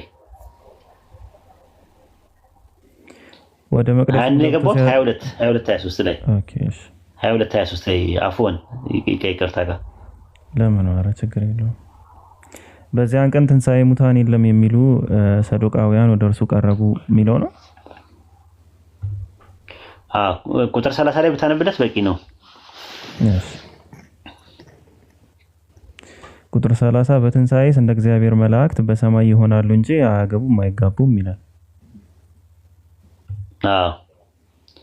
ስለዚህ ይሄ አንደኛው ነው ራሱ ማለት ነውና ሌላው ማርቆስ ወንጌል ላይ ደግሞ ምዕራፍ 12 ቁጥር ስንት? ቁጥር 25 ላይ 12 25 ላይ ከሙታን ሲነሱ አየው ከሙታን ሲነሱ በሰማያት እንዳሉ መላእክት ይሆናሉ እንጂ አያገቡም አይጋቡም ይላል። አሁን ደግሞ እንትን የት እንደሚኖሩ እንትን ላይ ደግሞ ሉቃስ ላይ ደግሞ ይኸው ሉቃስ ላይ ደግሞ ምን ይላል? ምዕራፍ 20 ሉቃስ ምዕራፍ 20 ቁጥር ስንት? ቁጥር 35 ላይ ያን ዓለምና ከሙታን ትንሣኤ ሊያገኙ የሚገባቸው እነዚያ ግን አያገቡም አይጋቡም እንደ መላእክት ናቸውና። አዮ ሊያገኙ የሚገባቸው ማለት ለዛ የተገቡ አሉ፣ ለሰማይ የተገቡ አሉ። ሁሉም ሰው አይደለም ራሱ ማለት ነው። ሁሉም ሰው ሰማይ አይኖርም። ባጭሩ አይደል ኡስታዝ? የሰው ልጅ የሚባል ፍጡር ይጠፋል ማለት ነው። አይጠፋም፣ እንደዛ አይደለም የሚለው መላእክት ይሆናሉ በሰማይ እኮ በሰማይ የሚኖሩት 144 ሺዎቹ ናቸው። አያገቡም፣ ድንግሎች ናቸው፣ ከሴት ጋር ያረከሱ ናቸው። እነሱ አያገቡም አይጋቡም እነሱ ናቸው። አዲስ ምድር ላይ የሚኖሩት ግን ያገባሉ ይጋባሉ። ማስረጃ ልስጥ። እሱ አዲስ ምድር ላይ የሚኖሩት እሺ፣ ኢሳያስ ላይ ግቡ ያጀማ። ኢሳያስ 65 ላይ ግባ። ኢሳያስ ምዕራፍ 65 ቁጥር 17 ይታያል። አዲስ ሰማይና አዲስ ምድር ፈጥራለሁ ይላል። አየው የቀደሙት አይታሰቡም፣ ወደ ልብ አይገቡም። በፈጠርኩ ደስ ይበላችሁ፣ ለዘላለም ሐሴት አድርጎ ኢየሩሳሌም ለሐሴት ሕዝቧን ደስታ ፈጥራለሁ። እኔም በኢየሩሳሌም ሐሴት አደርጋለሁ፣ በሕዝቧም ደስ ይለኛል። ከዚያ ወዲያ የልቅሶና የዋይታ ድምፅ አይሰማም አለ። ከዚያ ወዲያ ጥቂት ዘመን ብቻ የሚኖር ሕፃን ወይም ሽማግሌ ያልተፈጠረች ማለት አይገኝም። ጎልማሳው የ100 ዓመት ሆኖ ይሞታል፣ ኃጢአተኛም የ100 ዓመት ሆኖ የተረገመ ይሆናል። ቤቶች ይሰራሉ ይቀመጣሉ። ተመልከት፣ በአዲስ ምድር ላይ ወይን ይተክላሉ ፍሬ ይበላሉ። ሌላ እንዲቀመጥበት አይሰሩም፣ ሌላ እንዲበላም አይተክሉም እኮ። ጎልማሳው ነው ኃጢአተኛውን የሚሞተው። ሁለተኛ ሞት ገሃነም የሚባለው ማለት ነው። እድሜው ያልተፈጸመ ሽማግሌ አይገኝም። ጎልማሳ የ100 ዓመት ሆኖ ይሞታል የሚለው ሁለተኛ ሞት ነው። ኃጢአተኛው የ100 ዓመት ሆኖ የተረገመ ይሆናል ይላል። ስለ ሁለተኛ ሞት ነው የሚያወራው፣ ስለ አካላዊ ሞት አይደለም። ሌላም እንዲቀመጥበት አይሰሩም፣ ሌላም እንዲበላ አይተክሉም። የሕዝቤ እድሜ እንደዛ ፍርድ ይሆናል። እኔም የመረጥኳቸው በእጃቸው ስራ ረጅም ደስ ይላቸዋል። እነሱ ከነ ልጆቻቸው የእግዚአብሔር ብሩካን ዘር ናቸውና በከንቱ አይደክሙ ለጥፋትም አይወልዱም ይላል። ለልማት ነው የሚወሉት በዛን ሰዓት። ከዛ በኋላ ሞት የለም ነው። በቃ ይዋልዳሉ። መዋለድ ምናምን ሁላ አለ። ይኸው መጽሐፋቸው አዲስ ሰማይና አዲስ ምድር ከመጣ በኋላ ቤቶቹ ላይ ይሰራሉ ይላል። አዲስ ሰማይ በአዲስ ምድር ላይ ማለት ነው። አዲስ ሰማይ ላይ ማን ነው የሚኖረው? አዲስ ሰማይ ላይ 144,000 በቃ ካልሆነ ግን የት ነው የሚኖረው ብለህ ጠይቃቸው። ሁሉም ሰው ሰማይ ላይ ከሄደ ምድር ላይ ማን ነው የሚኖረው ብለህ ጠይቃቸው። አዲስ ምድር ላይ ሲመጣ በአዲስ ምድር ላይ ማን ነው የሚኖረው? ራዕይ 7:9 ላይ ግን የሚያወራው ከዚያ በኋላ እጅግ ብዙ ሰዎችን አየሁ ነው የሚለው። ከ144,000 ውጭ የሆኑት ከምድር ደስተኛ ናቸው። 144,000 ለምሳሌ እኔ ሰውነቴን ወደዋለሁ፣ ጀነት ውስጥም ከሰው ውጭ መሆን አልፈልግም። እነዛ 144,000 መላእክት ሲሆኑ ይስማማሉ? ተፈጥረው ነው። ከሌለብህ የለብህም ነው። አሁን ለምሳሌ አንተ ወንድ ሆነህ ነው የተፈጠርከው። የሴት ነገር ምናምን ትጓጓለህ። ሴት የመሆን እንደ ሴት መሆን ማርገዝ ምናምን ነገር በአራ ኡዙ ቢላ እኮ ተፈጥሮ ላይ ስለሌለ ማለት ነው። የሌለ ማለት ነው ራሱ ማለት ነው። እንደዛ ማለት እኮ ነው። በተፈጥሮ ላይ የሌለ ነገር አያጓጓም አይደለ? ስለዚህ ሴቶች ነው እንደሚጓጉት። አንድ ሴት ልጅ ምንድን ነው የሚያጓጓት? ትዳር ይዤ ምናምን ትላለች አይደል? ልጅ ወልጄ ትዳር ስትይዝ ከማን ጋር ነው የምትይዘው? የሚጓጓት ያው ከወንድ ጋር ነው። ወንድ ነው የምትጓጓ። አንተ ወንድ ትጓጓለህ? ኧረ ኡዙ ቢላ ወንድ እንደዚህ እኮ እሱን እኮ የምልህ እኮ በተፈጥሮ ላይ የሌለ ነገር አያጓጓም ለማለት ፈልጌ። እንደዛ ማለት በተፈጥሮ ላይ እንትን ያለ ማለት ነው። ጥንዚዛ መሆን አስበህ ታውቃለህ? ጥንዚዛ አይ በፍጹም። መብረር ትፈልጋለህ? እንደ ጥንዚዛ ምናምን ነገር መብረር እፈልጋለሁ። በጥንዚዛ ሆኜ ከምበር በዳዴ ቤት ይሻለኛል ውስጥ። ኦኬ ቺምፓንዚ ሆነስ እንደዚህ ዛፍ ላይ ምናምን መንጠልጠል? አይ ዛፍ ላይ መውጣት ደስ ይለኛል፣ ግን ቺምፓንዚ መሆን አልፈልግም። እንደዛ ማለት ነው። አየህ እንደ እንትን ነው። ስለዚህ ያ ነው ከዛ አንፃር ነው። ግን አሁን እኛ ሰው ሆነን ጀነት ስንገባ ሰው ሆነን ጀነት የምንፈልገውን ነገር እንዳለ እናገኛለን። ግን ተፈጥሯችን አይቀየርም። ተዘወጃለን። አዎ አንወልድም፣ ግን መውለድ የለም በእኛ በኢስላም።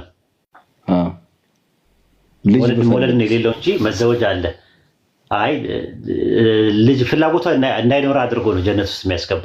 ረሱል ሰለላሁ ዐለይሂ ወሰለም ቢያስፈልግ ኖሮ አንድ ሰው ልጅ ቢፈልግ እርግዝናው በአንድ ሰዓት ውስጥ ይሆናል። እርግዝናው እድገቱ ምንም ነገር በአንድ ሰዓት ይሆን ነበር አሉ። እርግዝናው የህፃኑ ልጅ ማለት ነው ከእናቱ ግን የለም። ረሱል ሰለላሁ ዐለይሂ ወሰለም በጀነት የሚኖሩ ሰዎች አይወልዱም ብለዋል ራሱ ማለት ነው። ያለው ምንድነው? መዘወጅ አለ፣ መብላት መጠጣት አለ። የበላውና የጠጣው ደግሞ ከሰውነት ሲወገድ በላብ መልክ ነው የሚወገደው። ላቡ ደግሞ እንደ ሚስክ ሽታ ነው የሚሸተው ሰውነት ላይ። በአጠገብ አንተ ሰውነት እያስወገድክ ነው ያለው የምትጸዳዳው ነገር ማለትና ልክ በላብ መልክ ሲወጣ ያንተን ጠረንን በጣም እኔ ጓጓለሁ። በቃ በአጠገብ ሰው ኡፍ ምናምን ነው የምትለው እንጂ እንደዚህ እንዳውሩ አይደለም ራሱ ማለት ነው። ጀነት ውስጥ ሲኖር እንደዛ ነው የኛ ትምህርት ማለት ነው። ስለዚህ መዘወጅ አለ፣ መጠናዳት አለ። መዘወጅ አለ፣ በእኛ መዘወጅ አለ፣ ግን ልጅ የለም።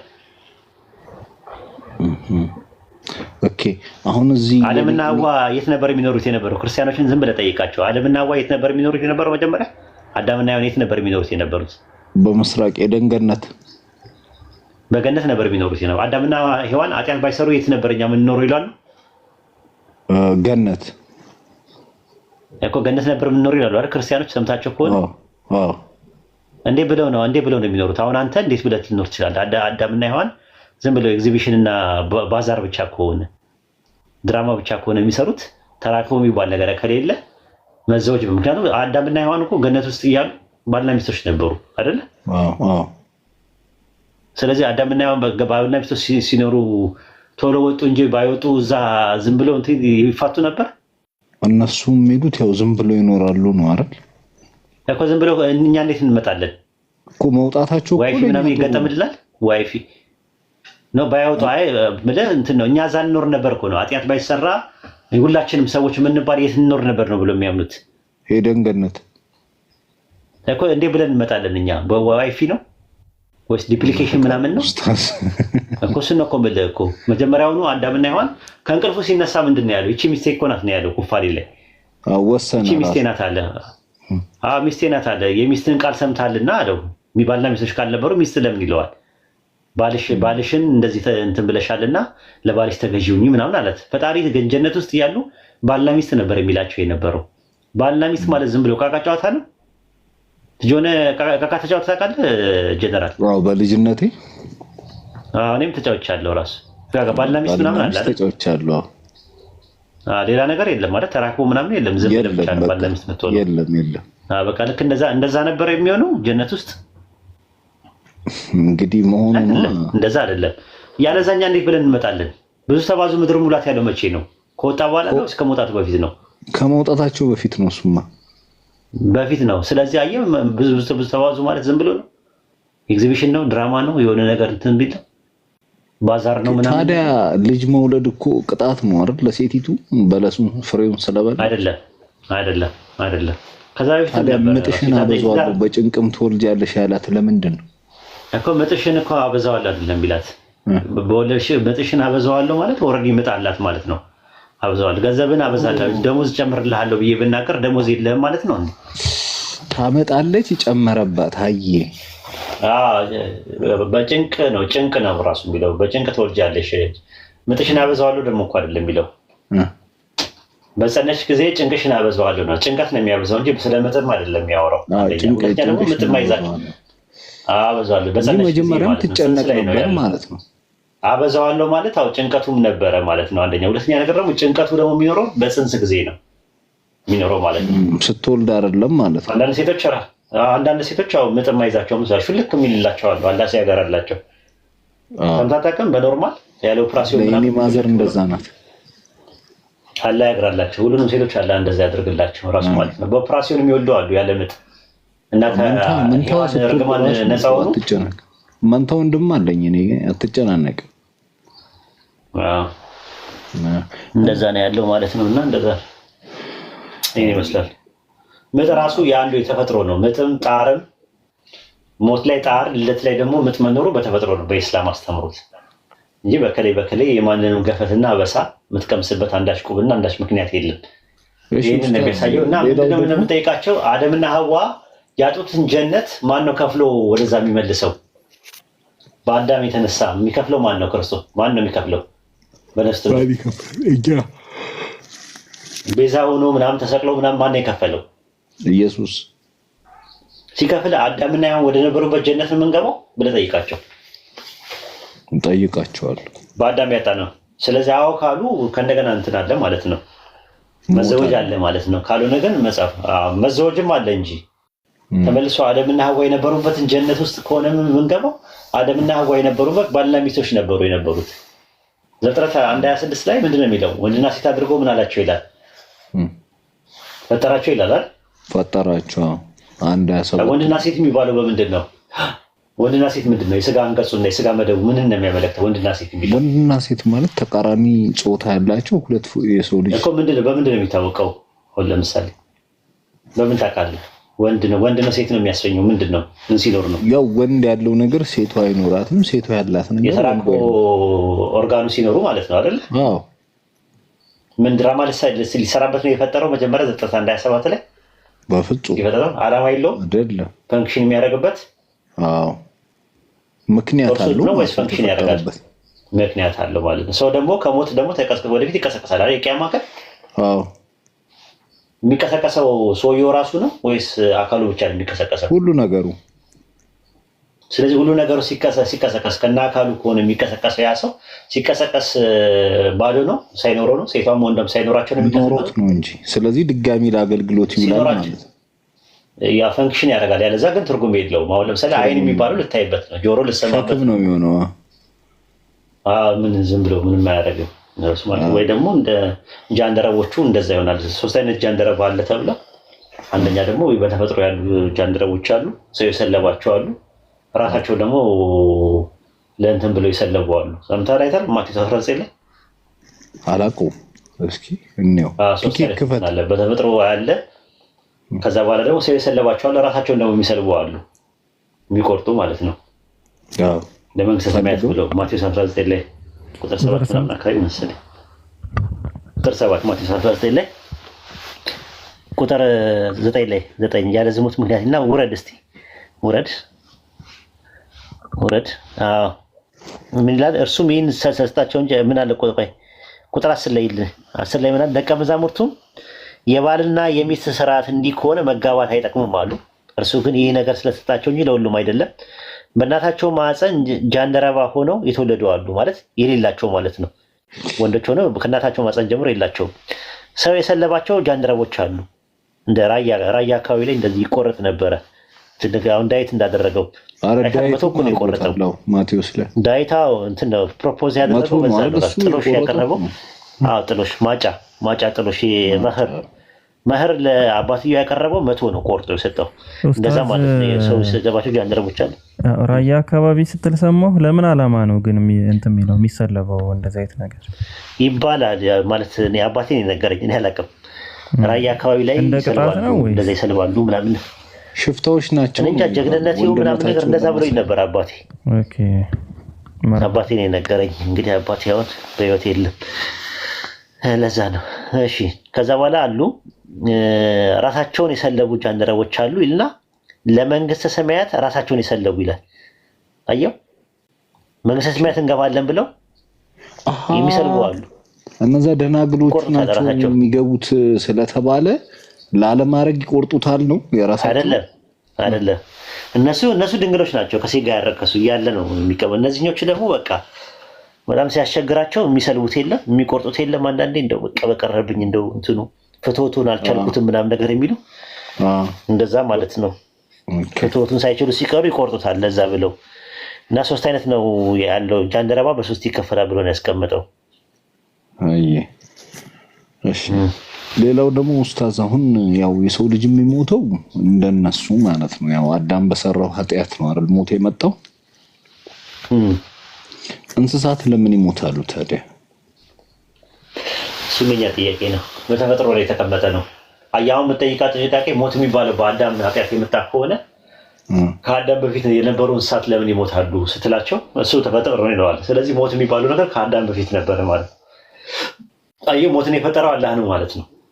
ራሱ መጽሐፈ መክብብ 3:1 ላይ ለሁሉ ነገር ጊዜ ያለው ከፀሐይ በታች ለሚደረገው ነገር ሁሉ ጊዜ ያለው ለመወለድ ጊዜ ያለው ለመሞት ጊዜ ያለው ይላል። ከዛ ቁጥር 11 ላይ ነገርን ሁሉ በጊዜው አድርጎ ሰራው ራሱ።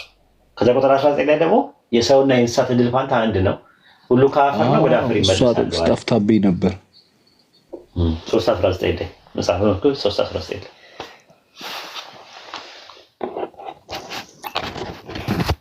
እንደውም እንስሳት አይበልጥም እዚህ ጥቅስ ላይ ኡስታዝ ብልጫ የለውም ነው የሚለው። ከእንስሳ ብልጫ የለውም ይላል። የሰው ልጆችና የእንስሳት ዕድል ፋንታ አንድ ነው፣ ድርሻቸው ትክክል ነው። አንዱ ለሚሞት ሌላው እንዲሞታል። የሁሉም እስትንፋስ አንድ ነው። ሁሉ ከንቱ ነው። ሰው ከእንስሳ ብልጫ የለውም። ሁሉ ወደ አንድ ቦታ ይሄዳሉ። ሁሉ ከአፈር ነውና ወደ አፈር ይመለሳል ይላል። በጣም ነው የሚገርመው እኮ የኮሙኒኬሽን እንትኑ የሚወጣበት አለ ጨምሮማ ኡስታዝ የሰው ልጅ ነፍስ ወደ ላይ እንደምትወጣ ይላል። የእንስሳት ነፍስ መንፈስ ነው የሚለው እንግዲህ ዕብራይስጡ ኦኬ መንፈስ ነው። የሰው ልጆች መንፈስ ወደ ላይ እንደምትወጣ የእንስሳት ማንም ያውቀው ይላል። እዛው ላይ 12:7 ላይ ይመልስልሃል። አውጣለት 12:7 ላይ ይመልስልሃል። እሱ ላይ 12:7 ላይ የሰው መክብብ 12:7 ላይ ታያል። አፈርም ወደ ነበረበት ወደ ምድር ሳይመለስ መንፈስም ወደ ሰጠው ወደ አምላክ ሳይመለስ ይላል። ለመንፈስ አምላክ ምንድን ነው የሰጠው? ነፍስ 3:11 ላይ ቀደም አይደለም ዘላለምነትን በልቡ ሰጠው ይላል። ስለዚህ ዘላለምነትን ነው ለነፍስ የሰጠው። አየው እዚህ ጋር ለመንፈስም ወደ ሰጠው ይላል። አይሞትም። በአፈር ዲኮምፖስት ያደርግ አፈርም ወደ ነበረበት ይመለሳል፣ ወደ አፈር ማለት ነው። ስጋችም መንፈስ ደግሞ ወደ ምን ይመለሳል?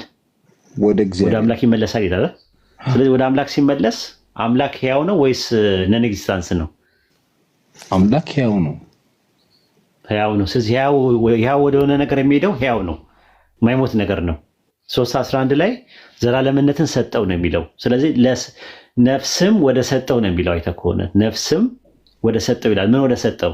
አየው እዚህ ጋር ቁጥር 11 ላይ 3:11 ላይ አየው እዚህ ጋር ሰው የሰራውን ስራ በጊዜ መልካም እንደሆነ ከጥንት ጀምሮ ዘላለምነትን በልቡ ሰጠው ይላል።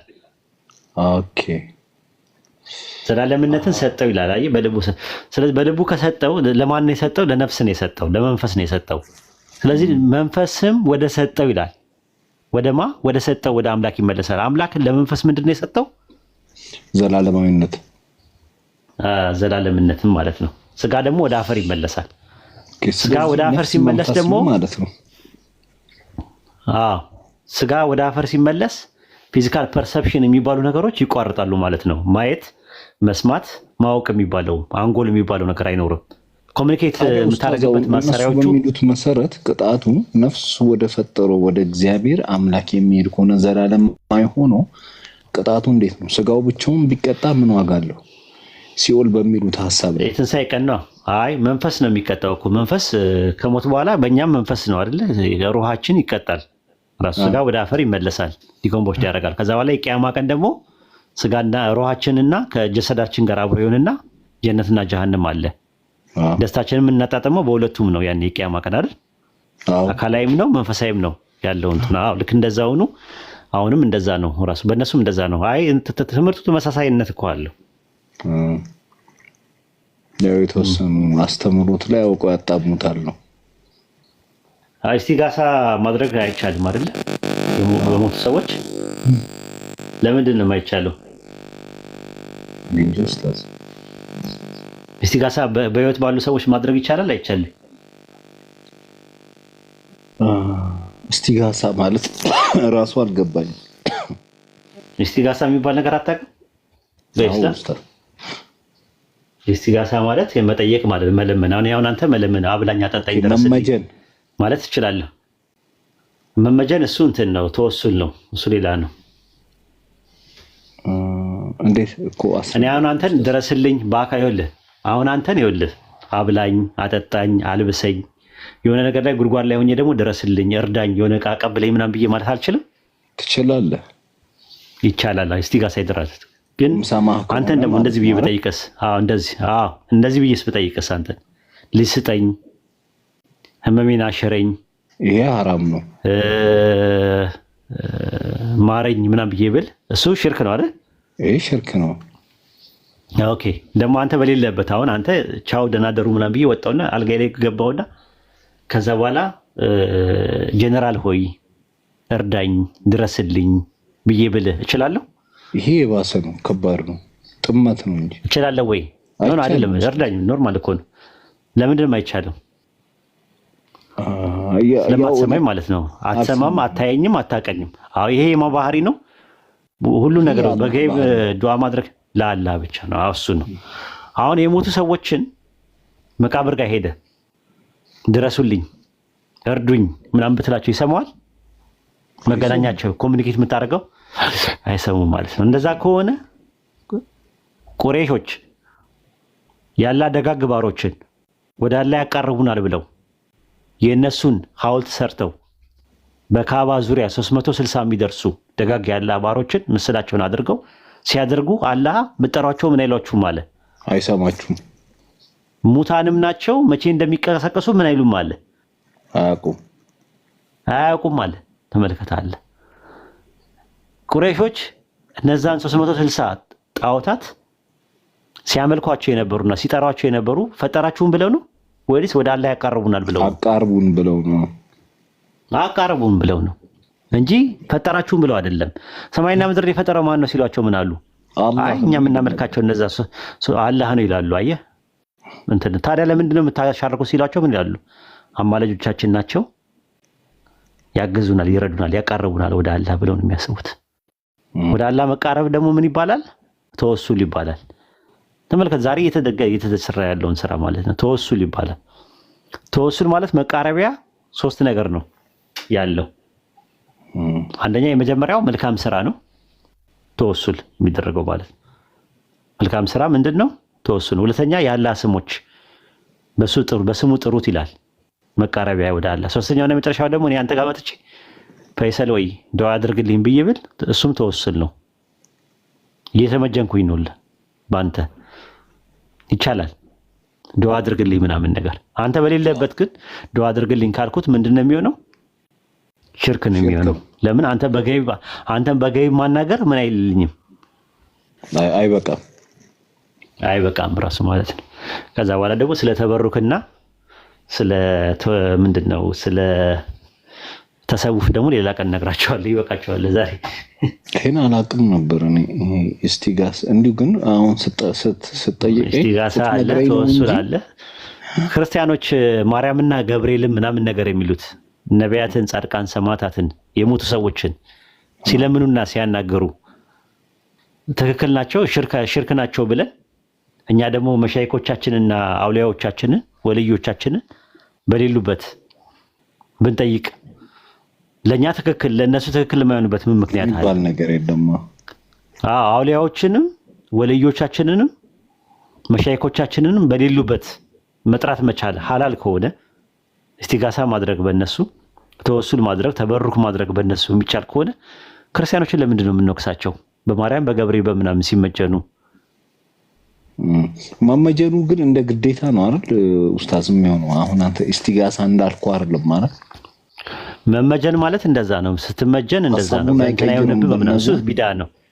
ቢዳ ነው። በረሱል ሰለላሁ ዐለይሂ ወሰለም ምሳሌ በነብዩ ንብ በከሌው ንብ በከሌ ምናምን ነገር እሱ እንትን ነው፣ ሽርክ አይደለም። አብሽር ሽርክ ሳይሆን ቢዳ ነው። ቢዳ ማለት መጤ ነው። ቁርአንና ሐዲስ ላይ የሌለ ነገር ነው። ያንን የሚያደርግም ሰው ሙሽሪክ አትለው። ተጠንቀቁ አደራችሁን። ተበሩክም ምን አይደለም ተበሩክ ማድረግ። ተበሩክ ታውቃለህ? አላውቅም። ተበሩክ ማለት በረከት መፈለግ ማለት ነው። በረካ መፈለግ ተበሩክ ይባላል። ባርኮት ይባላል በአማርኛ። በረካ ስትፈልግበት ማለት ነው። በቁርአን ውስጥ እና በሐዲስ ውስጥ ተበሩክ የምናደርግባቸው ነገሮች ተዘርዝረውልናል። ለምሳሌ ቁርአን ራሱ ሙባረክ ተብሏል። ቁርአን መቅራት ራሱ ተበሩክ ማድረግ እንችላለን። በቁርአን በዚክር በዱዓ በምናምን ነገር ምን ማለት ነው ተበሩክ ማድረግ እንችላለን። በረሱል ሰለላሁ ዐለይሂ ወሰለም በታጠቡበት ውዱ ያደረጉበት በልተው ያስተረፉት ምግብ ጠጥተው ያስተረፉት መጠጥ በሱ ተበሩክ ማድረግ ይቻላል። በውሃ ተበሩክ ማለት ውሃ ራሱ ምን ተብሏል? ሙባረክ ተብሏል፣ ብሩክ ተብሏል ማለት ነው። ስለዚህ በሱ ውሃ ራሱ መጠቀማችን ተበሩክ ነው። እሱ ራሱ የወይራ ዘይት ታውቃለህ? የተባረከ ዛፍ ተብሏል። በሱም ተበሩክ ማድረግ ይቻላል። አዎ በሞቱ ሰዎች ግን ሄዶ መቃብራቸውን በመዳሰስ እና በመሳም ተበሩክ ማድረግ ግን ቁርአንና ሐዲስ ላይ አለ የለም። ቢዳ ነው። ገብቶሃል? እንደዛ ነው ማለት ነው። ኢንሻአላህ ይሄን ይመስላል። አይ መርሃባ። በሞቱ ሰዎች ልብስ ምናምን ነገር እሱ ቢዳ ነው። ሽርክ አይደለም ግን ቢዳ ነው፣ አይፈቀድም።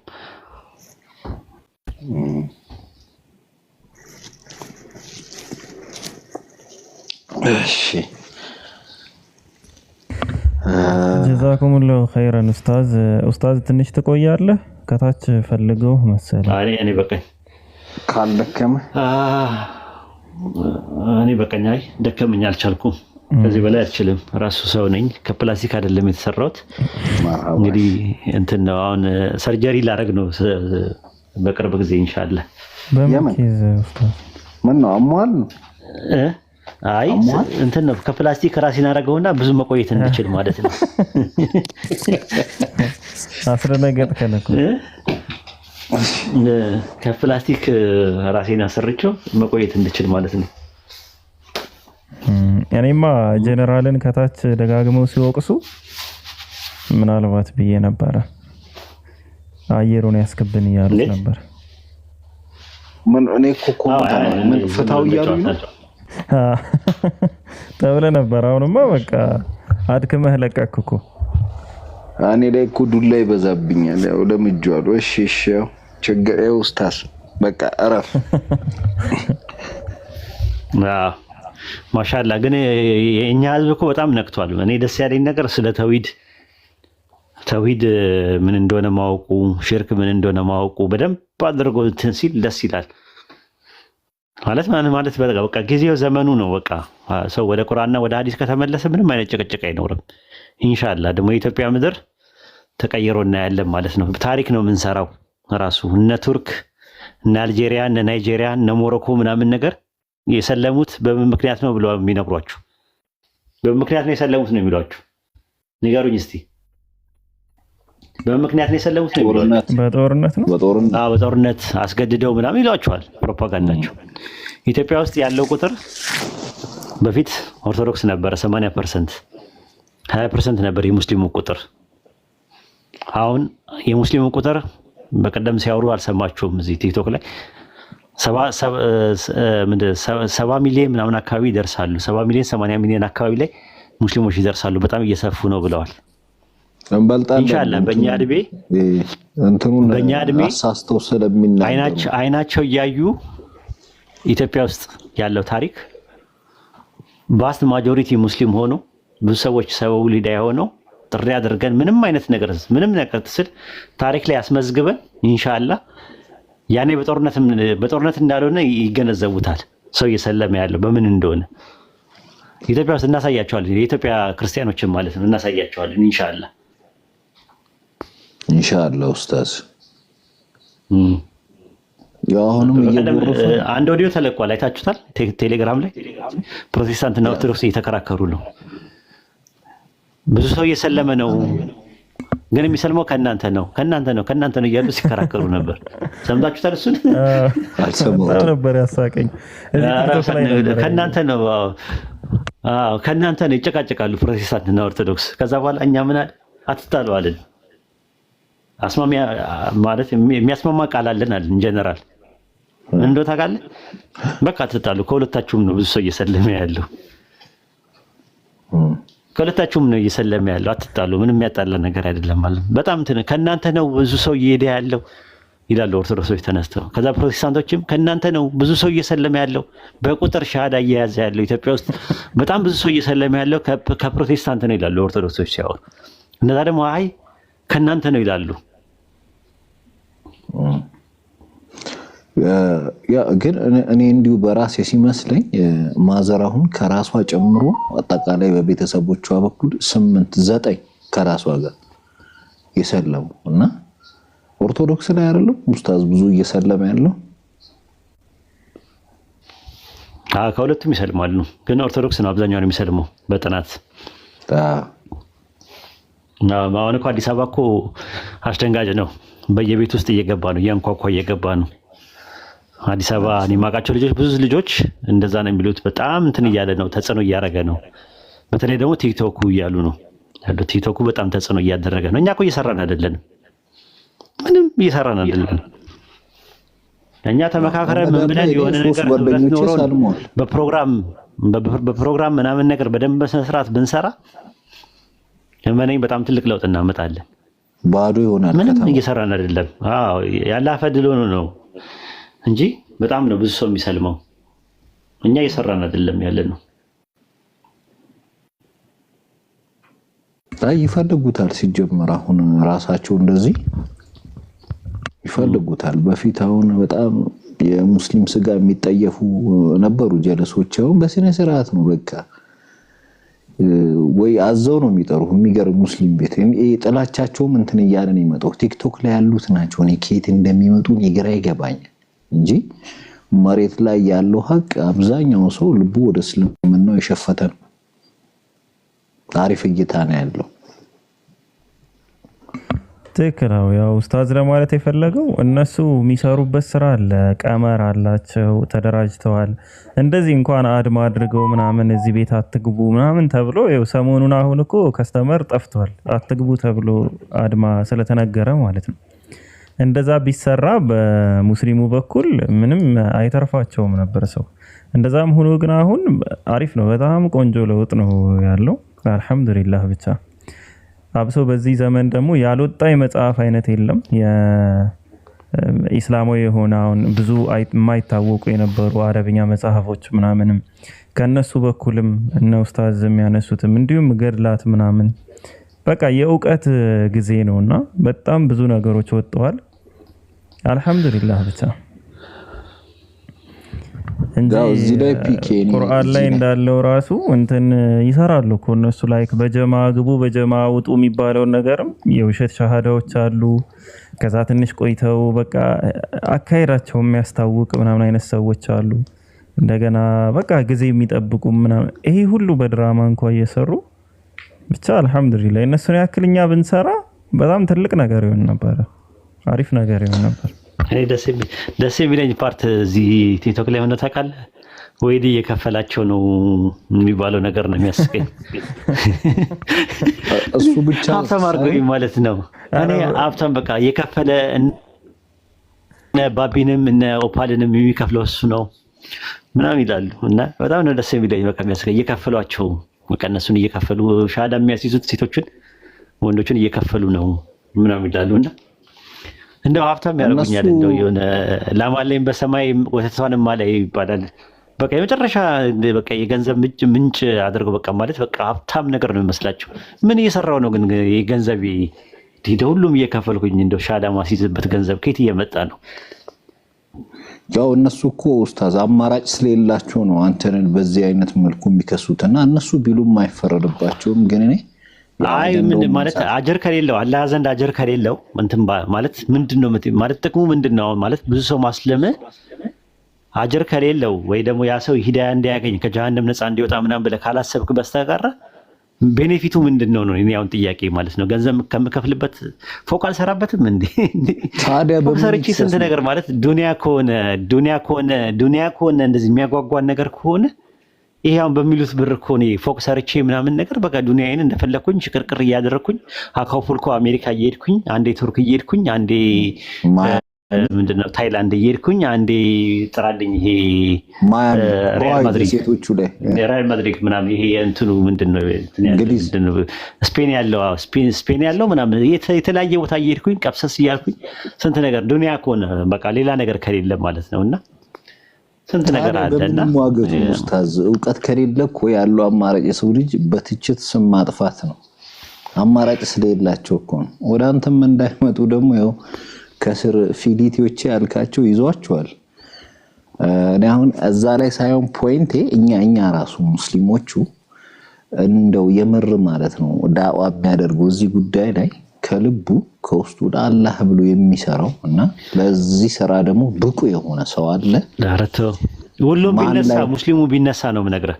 አንድ ሰው አይተርፍም። ወላሂ ነው የምላችሁ። ወላሂ ስመ ወላሂ ሁሉም ሙስሊም ተነስቶ ወደ ዳዋ ቢገባ ያው ዳዋ ታውቃላችሁ ብቻውን አይደለም አኽላቅም ይፈልጋል። እኔ እንደውም አኽላቅ ከሌለ ዳዋ ባይሰራ ነው ብዬ የምለው የምር ለመናገር በጣም እንትን ነው የባሰ እስልምናን ሰዎች እንዲጠሉት ነው የሚያደርጉት። የነበሩትን ራሱ እንዲወጡ ልናደርግ እንችላለን። የነበሩት ነባሮቹ ራሳቸው የምነግራቸው ተውሂድና አኽላቅ ፓራራል የሚሄዱ ነገሮች ናቸው። ዳዋ ሰዎችን ወደ አላህ ስንጠራ አዘሴም ታይም አኽላቅ ኖሮን ተስተካክለን እኛ እውቀቱ ኖሮን ሙስሊሞች አንዴ ቢነሱና እንትን ዳዋ ቢጀምሩ የኢትዮጵያ ምድር ክርስቲያኖች አይተርፉ። ሱኖ ሙሉክ ኡስታዝ ወደ ዳዋ ወደሚገቡ በስነ ስርዓት የዳዋ አቅም ወዳለው ሰዎች እንዳይመጡ እንቅፋት የሆኑ አሉ ነው። እኔ ማንሳትም አልፈልግም። በራሴ የማደርገው ነገር አለ የምጋጫቸው። እኔ ብርዱን አልቻልኩትም። ውጭ ነኝ ያለሁት። ሚውት አድርጌ አዳምጣለሁ እነዛ ላይ ምተኛ ድረስ። እሺ እዛ ላይ አሁን ሁላችንም ሙስሊሞች ማንን ነው ሰፖርት የምናደርገው? ማንን ነው የምንከተለው? ማን ቤት ገብተን ነው ቤት የምናደምቀው? እነዛ ሰዎች አላማቸው ምንድነው? እኔ የምሬ ነው ማንሳት አልፈልግም ብያለሁ፣ ግን ከብዙ ሰው ጋር ጣልቻለሁ አለ። በቃ ለያንዳንዴ ሰዎችን በጠረንም መለየት መቻል አለባችሁና ይሄ ለዚህ ጉዳይ ለዚህ ስራ ከራሳችን ውስጥ ነው የምንለው። በግሩፕ የሚንቀሳቀሱ ምናምን አሉና እኔ ወደዚህ ብዙ ጊዜ ወደ ኡስታዝ ያለበት ቤትም ማልመጣበት ምክንያት አለኝ። ሌላ ቦታ ላይ ሌላ የምሰራው ስራ ስላለ ማለት እና እንደዚህ አይነት እክል የሆኑ ሰዎች ሲመጡ ሁላችንም አንድ አይነት የሆነ እርምጃ መውሰድ አለብን። ለምሳሌ ይሄንን ሐሳብ የማቀርብበት አንድ ለዚህ ስራ ብቁ የሆነ ሰው የተወሰኑ ሁለት ታዋቂ ሰዎች አስከፍቶት ከሚጠፋ እነዛን የማይጠቅሙ ሾው የሚሰሩ ሰዎችን ከነጭራሹ ከሚዲያው ላይ ማጥፋትን እመርጣለሁ። እኔ ለምን የሂዲያ ሰበብ ለምሳሌ እሱ ለብዙ ሰዎች የሂዲያ ሰበብ የሚሆን ከሆነ ሲጀመር ቢዚ ነው በማስተማር ነይቶ ነው የመጣው። ሌላ ነገር ላይ በቃ ትኩረት የለውም። ሸር በማሰብ የማይውላል ትክክለኛ ለሰሩ ቢዚ ያረጓቸው ነው። አንዳንድ በቃ ጥቃቅን ጉንዳኖች አንዳንዴ ቲክቶክንም ለቢዝነስ ምንጭም ይጠቀሙት አሉ። እንደዚህ አይነት አጀንዳ የሚያራምዱ ሰዎች ይሄ እነሱ የጠነሰሱት ጥንስስ እነሱ ጋር ሳይደርስ እኛ ከስር መግጨት አለብን።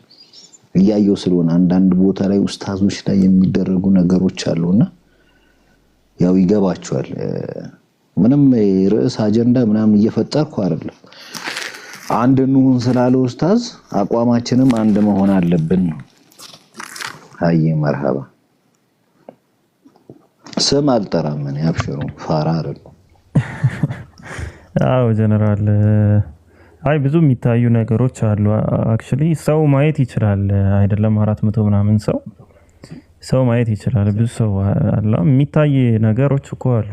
እንዲሁ ዝም ብለን እንለፋቸው ምንላቸው ምናምን አንዳንድ ነገሮች አሉ። ግን ጊዜ ይፈታዋልም እየፈታውም ነው። ብቻ አሁን አንተ እንዳልከው እኔ አሁን ባይዘው ብዙ ሰው ሲጠፋ ምናምን ነው መክፈት የጀመርኩት ላይቭ ላይ እንጂ እኔ ገስት ላይ ካልሆነ ወይ ከታች ካልሆነ እንትን አልከፍትም። ግን በጣም ብዙ ሰው በቃ ተማሮ እየለቀቀ ነው እየወጣ ነው ያለ። የሚሰራው ስራ ምናምን ያስጠላል።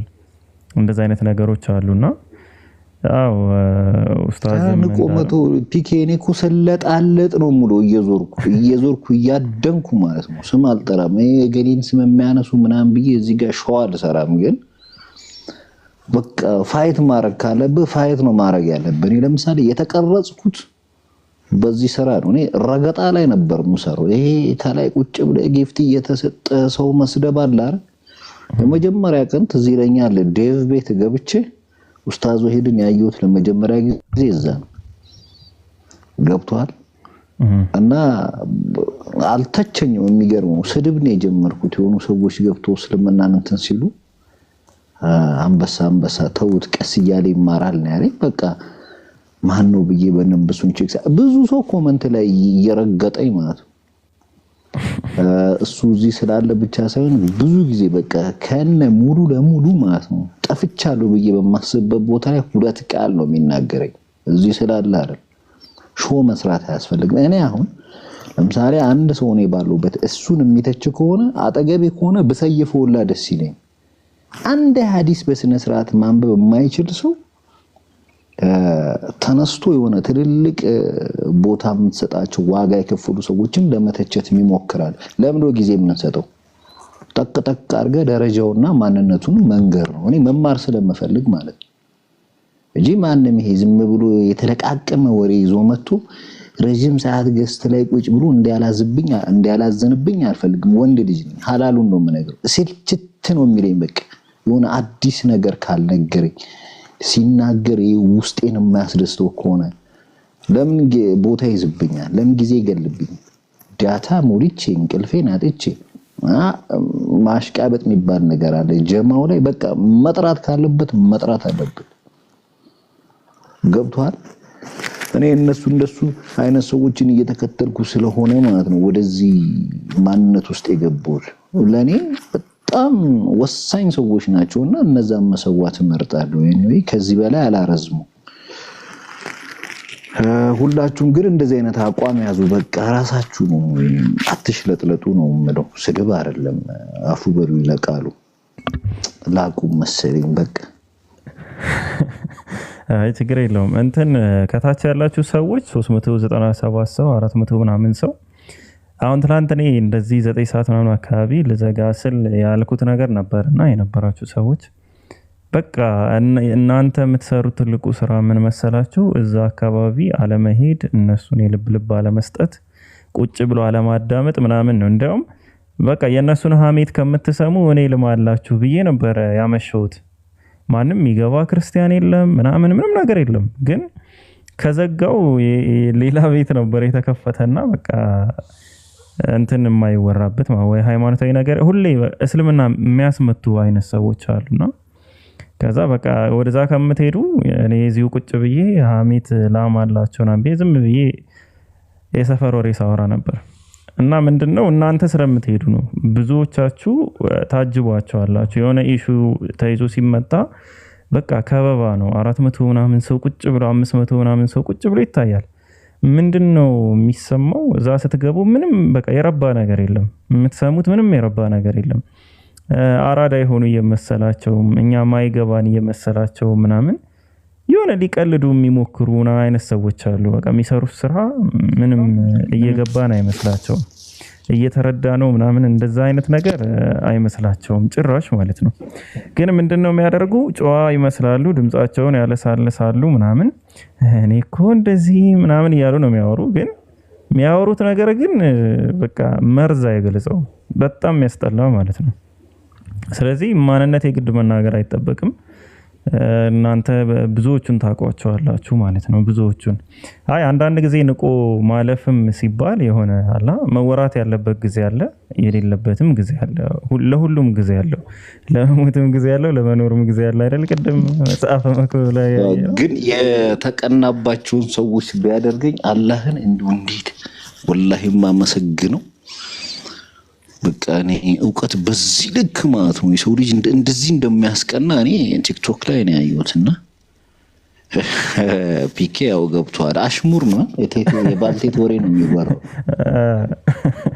እኔ ደግሞ አያስችለኝም፣ ዘልዬ ነው የምገባውና ሲያዩኝ ብትን የሚሉት ለዛ ነው። ይሸተኛል ደግሞ ገና ይሸተኛል ሲጀመር ወሬው በጠረን ነው መለየው ሰው ዞሮ ዞሮ ያው ካላችሁም እዚህ ውስጥ አብሽሩአለን ያው ሁላችሁም ባለፈው አንዳንድ ነገር ካወራም በኋላ የሆነ ኢሹ ተፈጥሮ ምናምን ያው እንዳያችሁት ማለት ነው መለየት ያለባችሁን ነገር የለያችሁ ይመስለኛል አሁን የሆነ ቶፒክ አንስተን አውርተን ነበር ከዛ በኋላ በደንብ ተስፋፍቶናል በቃ መለየት ያለባችሁን በደንብ ለይታችኋል ከዚህ በኋላ ምንድነው የሆነ ሰው የሆነ እቅድ ይዞ ቢመጣ ከጀርባ የሆነ ነገር አዝሎ ቢመጣ ምናምን ግር አትበሉ በቃ ተው እናቋቸው በቃ መተው ነው አለቀ ግን እናንተ ማለት ነው እኛ ብቻ መናቅ ሳይሆን ላይቭ ምን ከፍት ሰዎች ምናምን እነሱን መናቅ ሳይሆን እናንተ ስትነቋቸው ነው ለውጥ የሚያመጣ ካልሆነማ እኛ ማውራታችን ግዴታ ይሆናል መናቅ ሳይሆን ፒኬ መስዋዕት አለባችሁ እኔ ወደ 5 ሰዎችን ሰውቻለሁ ብዙ ሰው ከ1000 ሰው በላይ ሜሴጅ ላይ ሰድቦኝም ሰውቻለሁ በቃ ለምን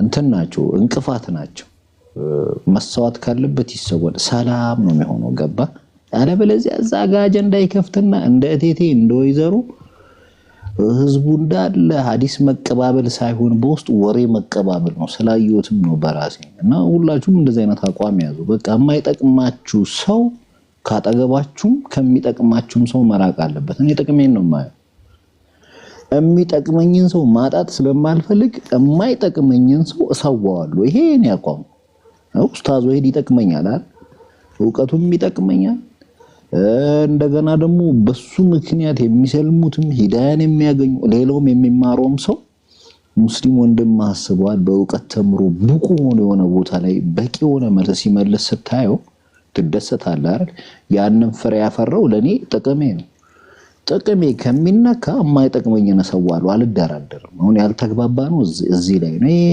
አርጊ ሙስሊም ወንድም በውስጥ በውጭ የሚባል ነገር የለም እኔ የመጀመሪያው መናገረው ይሄ ነው ጥቅሜን ማጣት ስለማልፈልግ የሚጠቅመኝን ነገር በቃ ከደረስክብኝ አልፈታህም እዚህ ውስጥ ካለውልህም ማለት በርግጥ የላችሁም እንደ ምሳሌ ነው አጀንዳ አለ እንዳትሉ ምሳሌ ነው ያነሱት ተስፋ ቲክቶክ ላይ ወራ ወሬኮ ትንሽ ተጠርያለ ነው የሚመጣ አይ የለም አይ አብዛኞቹን ላጭተናቸዋል በውስጥ እንደው ዛሬ ነው በስሜት ዝም ብዬ እንትን ያልኩት እንጂ ልጁን አስተናግዱ የምትሉ ሰዎች ከሆነ ሙስሊም መሰለኝ ለዛ ነው ዝም ያልኩት ከሆነ ሙስሊም ነው በዛ ላይ ሰላም ልበለው ብሎ ስለገባ ኡስታዝን ሰላም ልበል ስላለ እሺ ያው ሚውት አረኩ ልበለው ኡስታዝ ማውራት አይችልም ወሬ ጀነራል ሰላም አለይኩም ወራህመቱላሂ ተዓላ ወበረካቱ እንዴት ናችሁ ወአለይኩም ሰላም ወራህመቱላሂ ወበረካቱ ኮን ጀነራል ቀይሬ ነው አካውንት ቀይሬ ነው እንዴት ነው ሰላም በድምጽህ መጣልኝ ሀጂ አለን ያው ሰላም ብሎ ኡስታዝ እኔም እኮ ሰላም ለባላቸው ብዬ ነው እሺ አዲስ ሰላም ግን ከኡስታዝ ጋር ተገናኝተህ ታውቃለህ እንዴ በፊት ነው ሳልሰልም በፊት ነው ተገናኝተን በፊት አይ አስቸገሩ ለዛ ነው የቀየርከው ስሙን ብዙ ሰው ሲያስቸግሩኝ ቀየርኩ መርሃባ እሺ ከሰማህ አውሩ ፎሎ አድርጉት ሁላችሁ የበፊት ስምህን በውስጥ ጻፍለት ለኡስታዝ አንዴ ኮን እሺ አይ ቀይር ያለው ስላለ አይ ዑለማ ነው ኡስታዝ የባይብል በተለይ የግዕዙ እንዲሁም የገድላት ዑለማ እና በባለፈ እንትን ሲሉኝ ነበርና ውዳሴ ማርያም በል ምናምን እያሉኝ የሆነ እየጠየቁኝ ነበር ያስታውሰኛል ታሪኩን አታንሳው ካስታወሰህ እሱ እሺ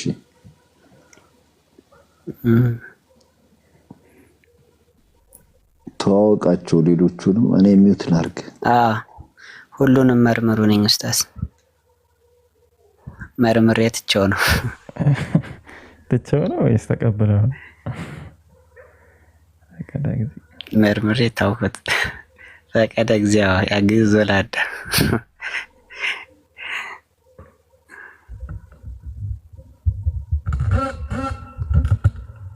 ኢንሻአላህ ሰልም ያለው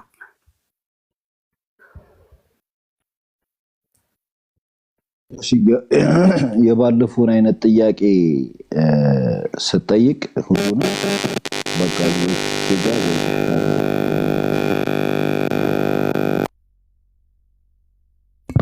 ጀነራል እኔ ነኝ የሚዩት ያደረኩ የሆነ ኤርፎንህ ተነካካ መሰለኝ የሆነ ነገር በጣም ይረብሻል።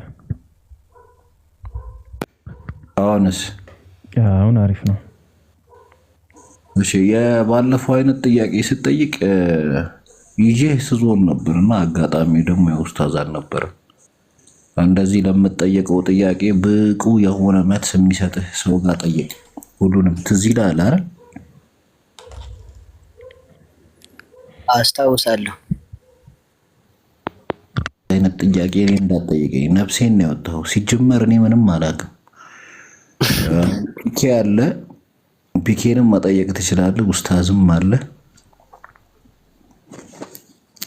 ትንሽ አንዳንድ ጊዜ ግራ የሚያጋቡትን ጥያቄዎች ነው ስጠይቅ ነበርና ያው ጠይቄ አሁን ደግሞ ከሆነ ማለት በግዕዝ ሆነ ማለት ነው። ምን ሆነ ብዙ ነገር ሆኗልና እንደዚያ ብዬ ነው ፕሮፋይሌንም እንትን ያልኩት። ኦኬ መቀጠል ትችላለህ። አሁን ጥያቄዎችህንም ማቅረብ ሐሳብም ይብሉና አንድ ጥያቄ ጠይቃቸዋለሁ። ይብሉና ነው ወይስ ሌላ? ኡስታዝ የሚወጣ አይመስለኝም ከዚህ በኋላ ብርዱ ምናምን እያለ ነበር እኮ ያው ባይወጣ ነው የሚሻል። ፎሎ አድርገዋል ብዬ አስባለሁ። ቀን ወይ ማታ ይከፍታል ወይ ላይቭ እንደዚህ ይመጣል ማለት ነው። ጥያቄህ ምን ጋር በተገናኘ ነው ከሆነ ኢስላም ላይ ነው ክርስትና ላይ ነው? ሁሉንም ባጠቃለለ ነውና እንትን ላይ የሆነ ቀስተ ዳመና የሚባል አለ በክርስትና ላይ ነው እንግዲህ ቀስተ ዳመና ማቀው ወይም ደግሞ የማርያም መቀነት የሚባል ነው። የነው ቃል ኪዳን አልቀጣም ያለው ምናምን ነው። ቃል ኪዳኑ ነው የቃል ኪዳኑ በሰማይ ላይ ይዘረጋልና በክርስትና እምነት የድንግል ማርያም የሆነ ቃል ኪዳን ወደ ጥያቄው ከሆነ እየገባ ያለው ሀቢቢ ከሆነ መስራት ሀገር ኢትዮጵያ እንደሆነች ነው። አሁን እንደዚህ አይነት ጥያቄዎች ኡስታዝ ወሂድ ጋር ብታወራ የተሻለ ነው።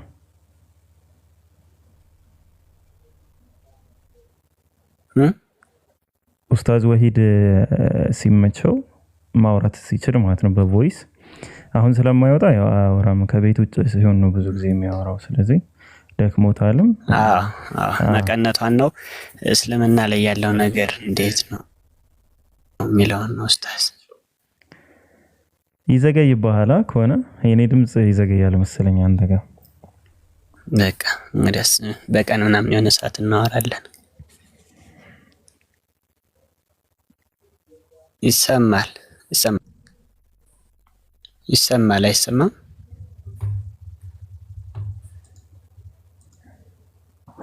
ትሰማለህ? ኮን እኔ ነኝ ያስወረድኩህ። እሺ ሀቢቢ አንተ ጋር ከአመት በኋላ ነው እየደረሰ ያለና ምን መሰለ ያለው ኡስታዝ በሚገባ ሰዓት ያው ትጠይቃለህ ነው እና አንተ ጋር በጣም ዘግይቶ ስለሚደርስህ ነው። እሺ ያስወረድኩ ካልሆነ አንደማመጥም። ኔትወርኩ ነው ሰሞኑን ኢትዮጵያ አብሽቁናል ኔትወርክና ብዙ ሰው እየበጋ እኔ ራሱ ስንት እንትን ቀየርኩ። አሁን እኮ በኬብሉ ነው ሰላሜን ያገኘው። ለማንኛውም ክርስትና ጋር ወይም ደግሞ እስልምናና ክርስትና አንድ ላይ ማለት ነው የሆነ ጥያቄ ከሆነ እኔ ሰገሌ አላቀ የሆነ ጥያቄ ከሆነ የምትጠይቁ ኡስታዝ ወሂድ ጋር ብትጠይቁ አሪፍ ነው። እስልምና ላይ ብቻ ያተኮረ ጥያቄ ከሆነ ደግሞ ኡስታዝ ሁሱም ጋር መጠየቅ ትችላላችሁ ካለ ማለት ነው። አሁን ካልሆነ እኛም ያቅማችንን እንሞክራለን። ብዙ ሰፋ ያለ ነገር ለማግኘት ግን ኡስታዝ ወሂድና ኡስታዝ ሁሱ ኢንሻአላህ እና አቡኪ ምናምንም ያው ስለሌሉ ነው። አሁንም ሁሱ ካለ ብዬ ነው ምናልባት የለም አልከፈተም።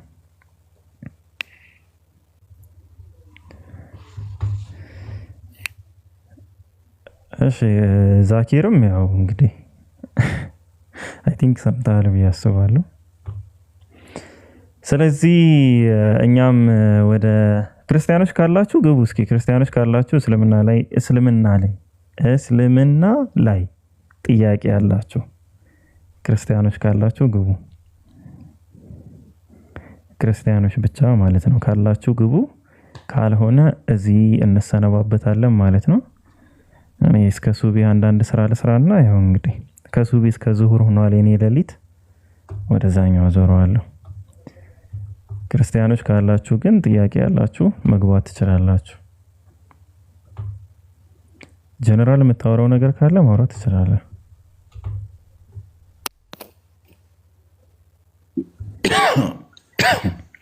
እሺ የማወራው ነገር ከስር ስኮትፊልድ ኮመንት ላይ አዛት ታርጉት በሌላ አትረዱት። ኖርማል ነው። በቃ እኔ ምንም የማወራው ነገር የለም። ያው ካሉ ይግቡ፣ ከሌሉ ደግሞ በቃ ፒኬ እስኪ ዳዋ አድርግልና እኔ አስቤ ርዕስ መጣ ነው እንጂ ሰው ከመሬት አንስቶ ርዕስ ሲሰጠኝ እኔ አልችልም፣ አላወራም፣ አይሆንልኝም። አይ አንተ ውስጥህ ላይ ያለው ርዕስ እንዲሁ ዝም ብለህ የለም፣ ውስጤ ባዶ ነው መሳት፣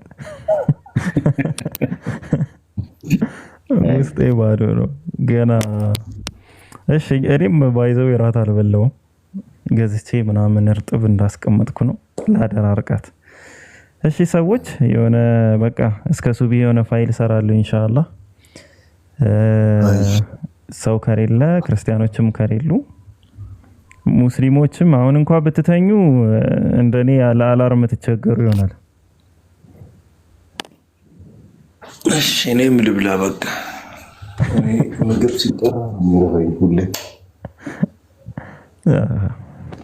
እና ኡስታዝ ጋር እንኳን አሁን ሌሊቱ ይሁን አጭር ቀኑ ይሁን አጭር አላውቅም፣ የሆነ ሰዓት በቃ የሆኑ ሀገሮች አሉ የተመቱ ሀገሮች።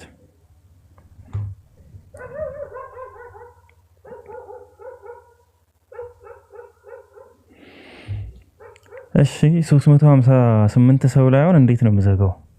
አይከብድም?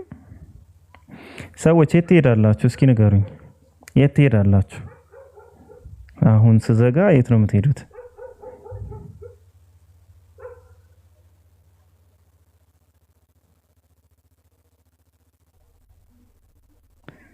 ማሻአላህ በቃ እንዲህ የምትሰግዱ ዩቲዩብ ላይ ባይዘው ያለፏችሁ የኡስታዝ ወሂድም ምናምን የነቢያት መንገድ ላይም ታገኛላችሁ።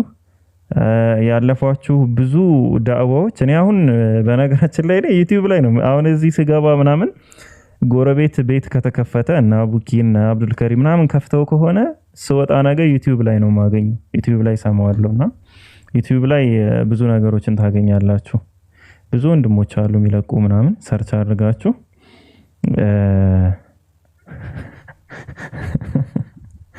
ቁጭት ነው ግጭት ነው ያልከው ኡስታዝ ይሄ ነገር እሺ።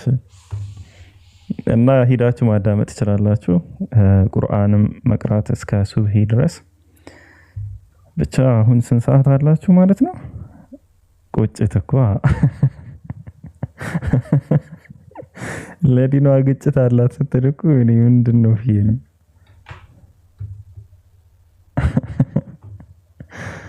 እሺ